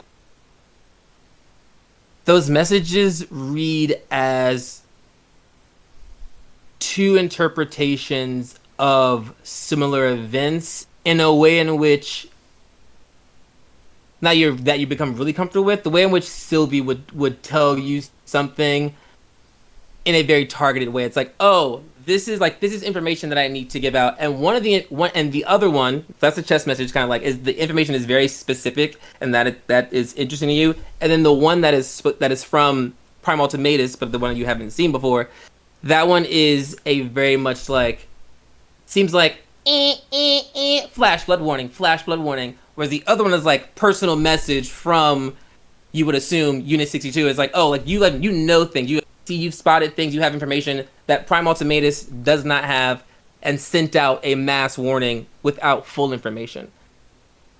I think that disconnect to you combines in a clear disconnect of whoever is sending these messages is not communicating with each other, which is weird to you because your whole operation is approved and run by Prime Ultimatus. You are, as you from Unit 2, you have some memories of these moments. Scott, make me a history check.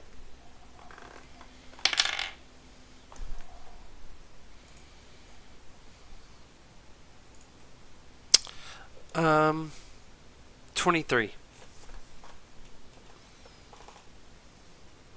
Unit 2. Remember it? Remember this number that we saw in your dream when you were trying to remember what like where you were, like where you kind of like get information from. Your brain, it kind of also flashes back to that weird dream you had that you believed to be true, and you remember seeing all those that machine, watching all of those non-machine characters do weird things, only to learn that it was giving directives to them, and also that those non-machine things on the screen were actually machines wearing suits. Your brain goes to that, and you're like, huh, and you're thinking about, okay, well, that's what's happening in Unit 2, where I'm from, right? I'm from Unit 2. I've seen the 2. There was only one number on that board, right? They couldn't have painted over another number. It couldn't have been something else there. I'm from Unit 2? That no longer feels like a true statement. It feels like a speculation, and you don't like speculation. I need an investigation check. And I'll tell you this before you roll the dice. The closer you get to 30, the more information you will learn. Intelligence, what did you say? Investigation? Investigation. The closer to That's 30. I'm pretty sure that's one of your best ones. I'm trying here. I'll add a flash of genius to get a +5, but that's still only 22. Oh, you rolled it already? Okay. Yeah. 22. I'm not mad at it. Let's do... Okay. You kind of like have that information, and I think that your brain starts to piece those things together. Things that come out of your... into your brain is the unit... Or the chest message ended with, "We have failed Lord Olivine." And you're like, yeah, I know Olivine. He's cool or whatever. Calling him Lord, you're not really a bootlicker like that. The only person you would view of such high esteem is Prime Ultimatus. So who do I know that talks like a bootlicker? That is something that your brain goes to. I don't think you know. A big thing is you haven't interacted with a lot of Warforges post going out and doing all this stuff. A lot of your stuff has just been like via these messages, and you've been deep undercover, and so like you don't know what's going on. And you kind of like had that moment of like, oh, I've been deep undercover, playing other parts. Your brain is cooking and crowing. You've been dealing with these some shifty individuals, some people who move very differently from you. They don't move through logic, they move through intuition and intention. And it's like, oh, there's if I wanted to do some shady shit and I wanted someone to get into character, why wouldn't I just build a character for them to get into? And you think about the things you knew to be true, and you're like, is that accurate? Did I do those things I did before I was being a fake food folk? Or do I think I did those things Michael, I don't when I think became a I'm fake as food smart folk? as Sharp Cheddarfield is.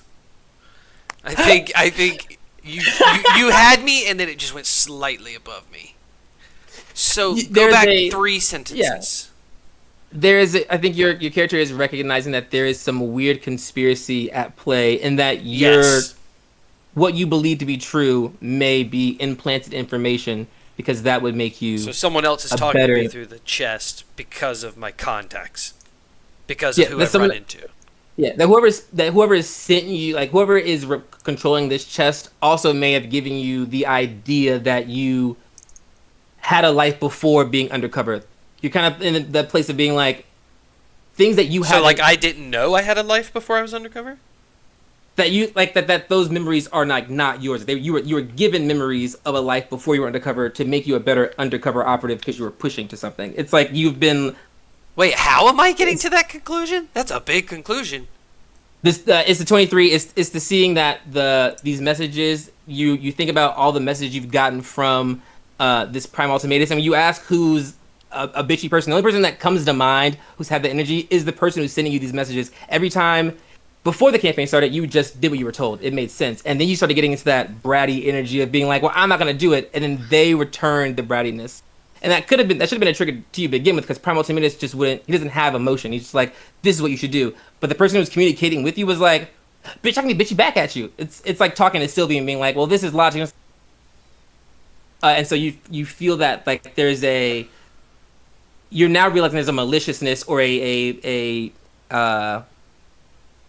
controlling energy inside of this whoever's sending these chest messages, pretending to be Prime Ultimatus, which now you realize is not, because Prime Ultimatus just doesn't have that emotion. He wouldn't say Lord Olivine.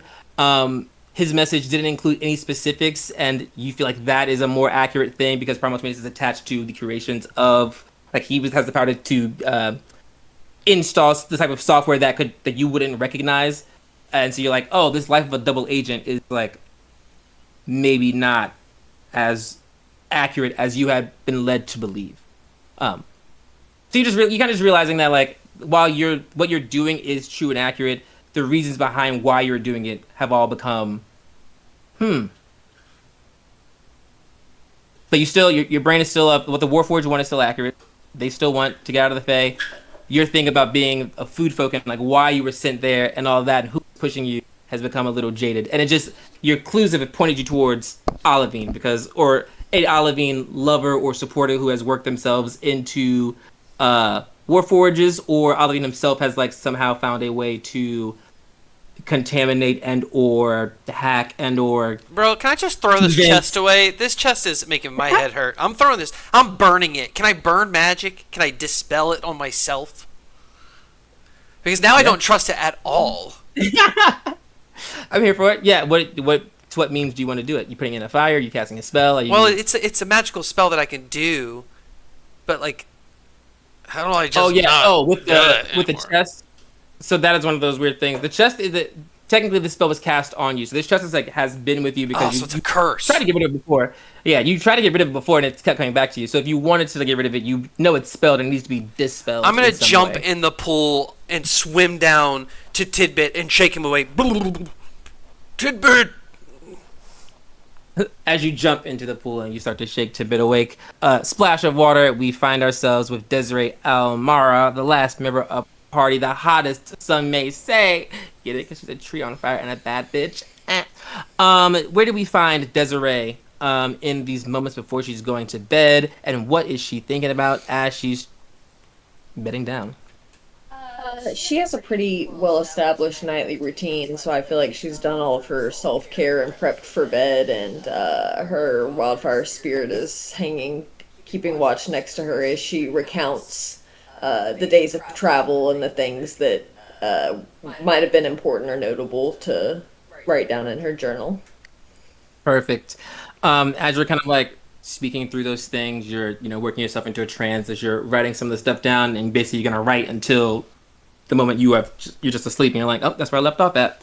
And as you kind of write, and your hand starts to drift, you move into this dream place. It is not the dream realm that you are familiar with in the Sky Defense Academy way, but it is a dream plane that you're familiar with in the sense that you are visiting and or spectating a moment in time through good old Desandra.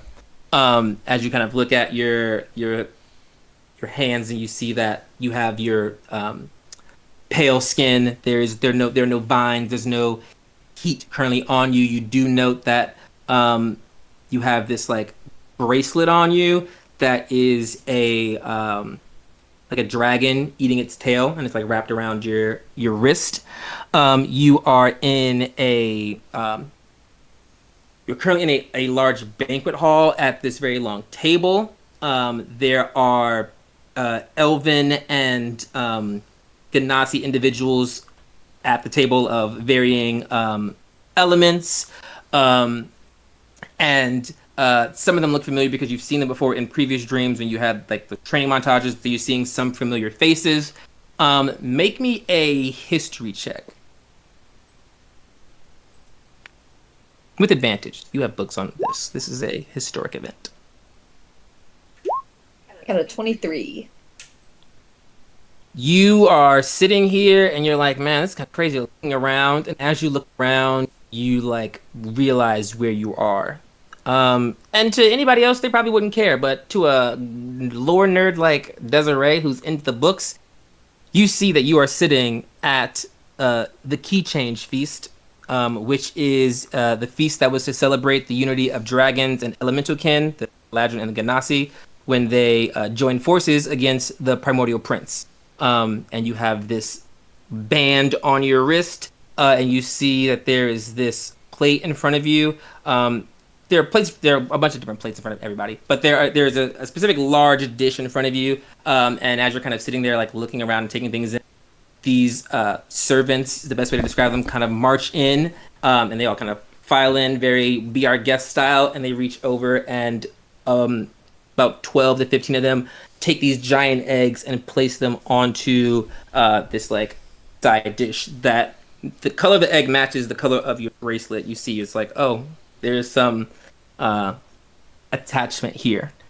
And you see a lady who has vaguely draconic features, like got some like sharp-ish looking teeth. Her eyes are vaguely split, but she is a medium-sized human baddie. Welcome all to my hall. As the firstborn of the Fae, I welcome you here to the Key Change Festival. Feast, sorry. The Key Change Feast as we align ourselves in mutual purpose. I, Tiamat, will be assigning some dragons to your pre-selected individuals that you've all picked. And you see people start to, the braceleted individuals start to raise their hand as they're like, thank you. All the people with bracelets have the eggs in front of them. Thank you. Your Drake Wardens, as they were. This is a sign of my unity and combined efforts to work with you and to see an end to our current blighted circumstance as we deal with the unfortunate experience of dealing with the Primordial Prince. And it does seem that this is the best bet. While I myself will not be getting involved, I leave you with all my power and any privileges I can muster to have these problems quelled for all of us. And then she's just cute. And she kind of sits back down. And then this massive feast begins around you. You kind of look out, you see Lyric is not at your table, but she's sitting at a table staring at you. Like, you can just see that she's anxious, not for her, but for you, because she's like, it's giving, my girlfriend's getting an award, and I'm I'm sweating. And she's like staring at you, just being like, oh my God. Just like mouthing, are you okay? She's gonna raise her eyebrows slightly and like lock eyes really intensely with her, but not do too much else with her body and just kind of continue to blend into the feast, not draw too much attention. Yeah, and she kind of sees that, and I need you to make me an insight check for one.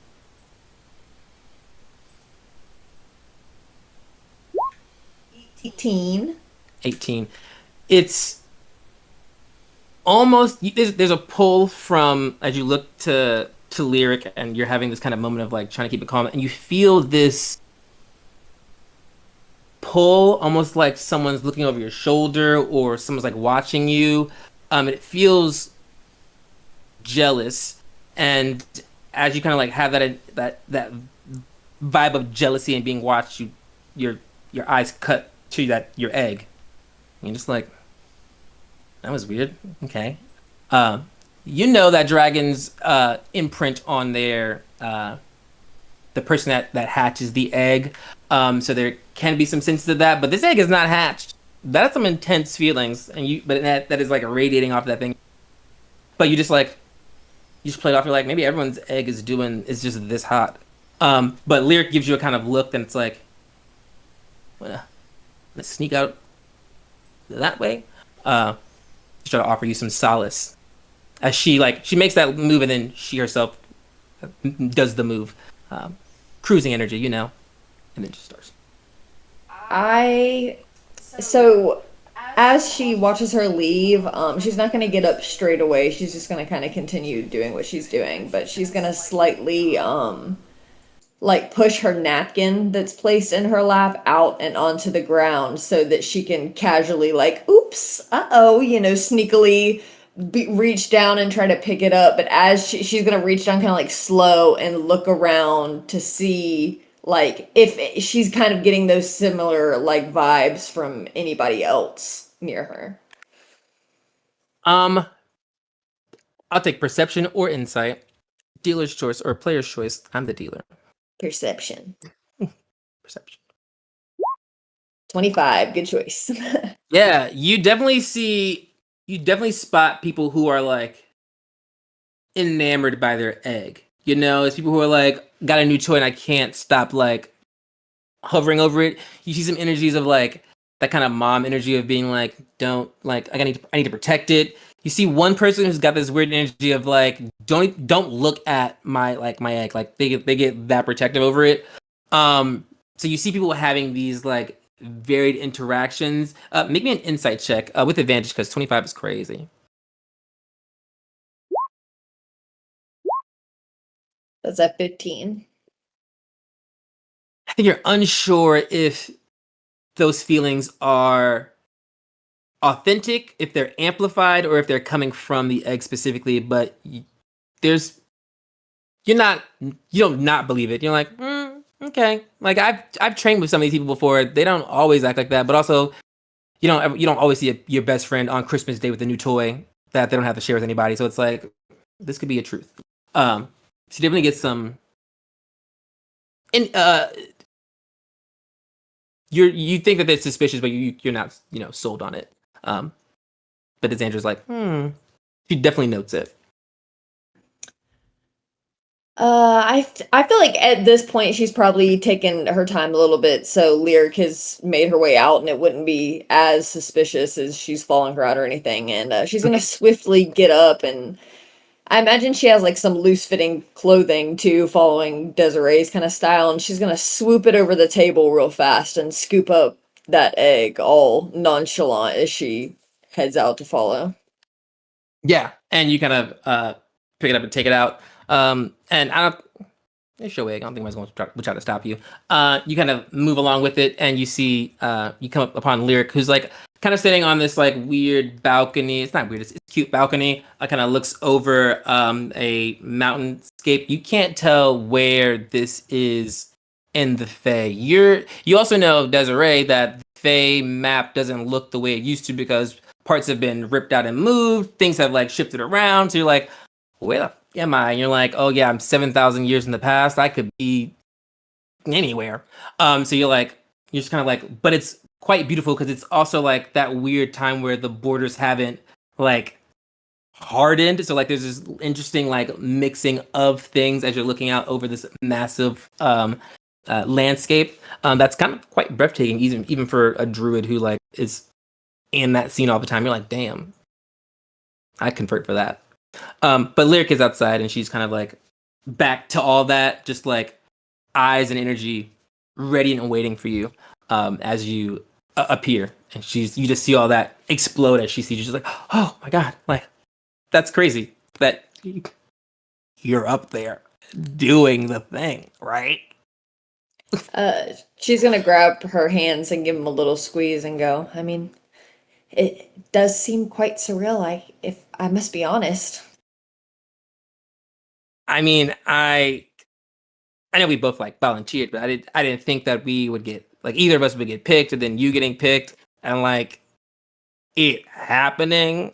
Like you had the bracelet and it was like that's crazy. But now you have the egg. That's crazy.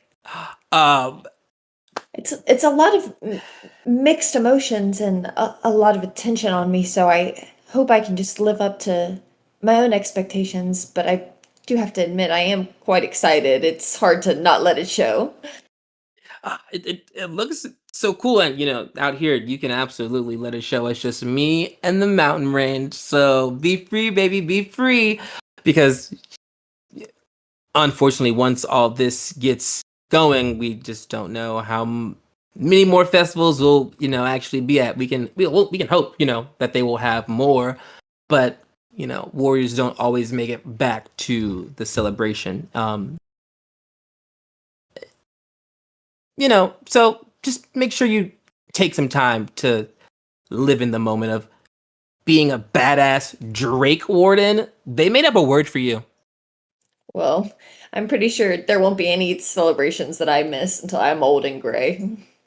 Hey, that's a beautiful way to look at it, baby. Leans in, kisses you. You can tell that she's like trying to like not touch the egg. Like you got a new baby, and she's like, "Oh, I don't want to." But she wants to be real close to you. She's like, but she's like, hmm. And maybe another insight check.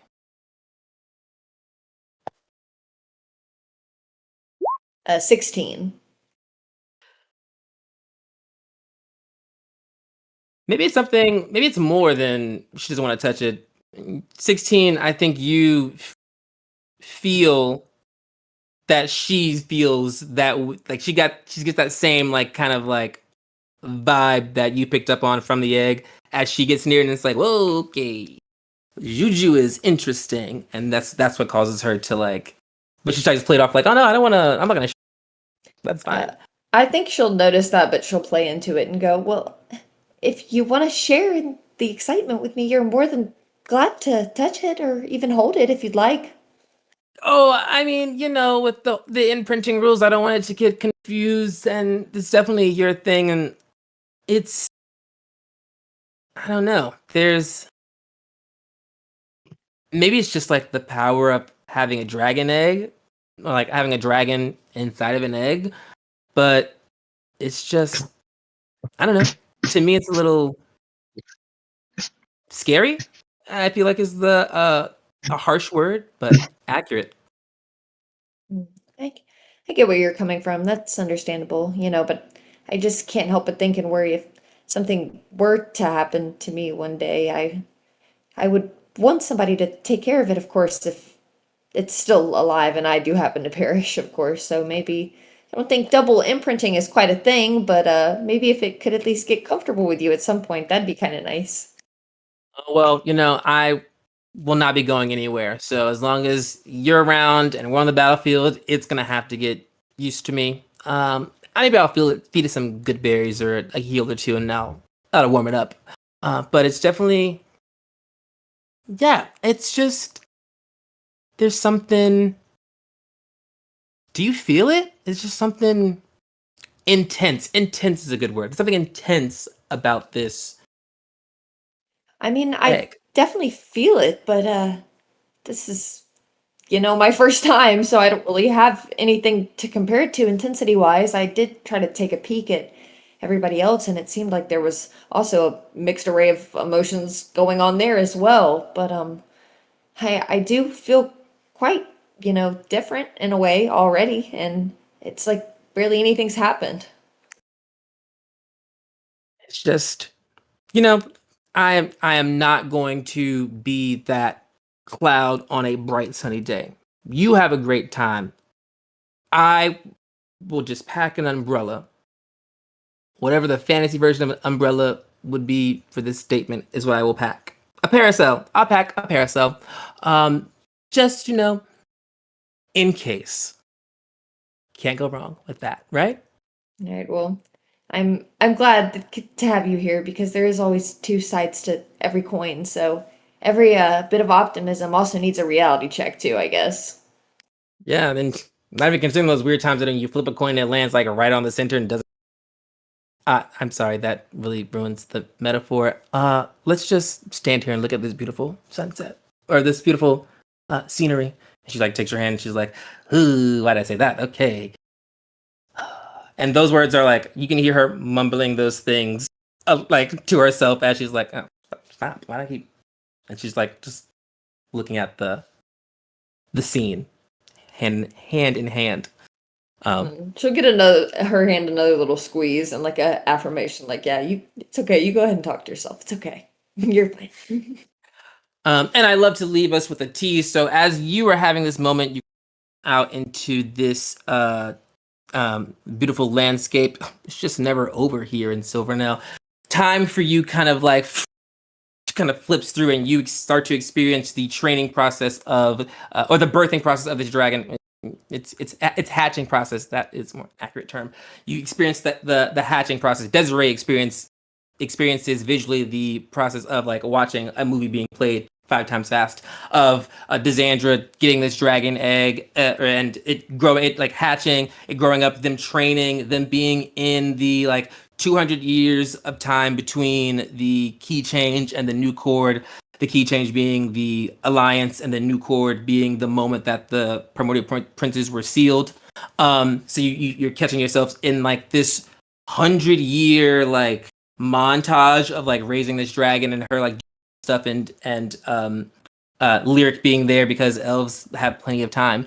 And you kind of watch all that and you end up stopping as this drake is now approximately the size of like a small creature, but it can wrap around you and often it's like circling your body in a semicircle. It's always just kind of crawling around you like a cat / lizard.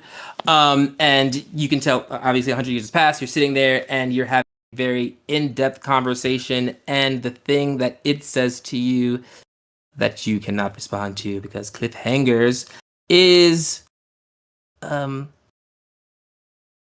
oh no, we should totally banish Tiamat when we banish the primordial princes. Seems like smart choice, right? Says this dragon that is crawling around you. And that is all we see, and we'll get into that chaos next time. Because it's always a dragon on your shoulder just whispering sweet nothings. Who could that dragon be, guys? Leave your thoughts in the comments of who that dragon is. But we'll see you all next week, same time, same place, same most viewed reality. You heard it first here from Agba, Goddess of Wisdom. Thank you all for watching. Thank you all for playing. Thank you all for role-playing out some dramatic long scenes. And thank you all for spending most of your time watching your friends role-play some long scenes. So I thank you. I thank you all immensely. And we're probably going to do some more of that next week before I start beating you up again. Because, balance. So think about your questions. Your characters are probably confused as they should be, because I want the player to have things to think about in the time. So I did make things confusing. And some of them are player things. There's like some of these things are just like funny things for the player to know that now your character just suffers through. So there is no like actual payout. But it's like, oh look, now it's canon. Great.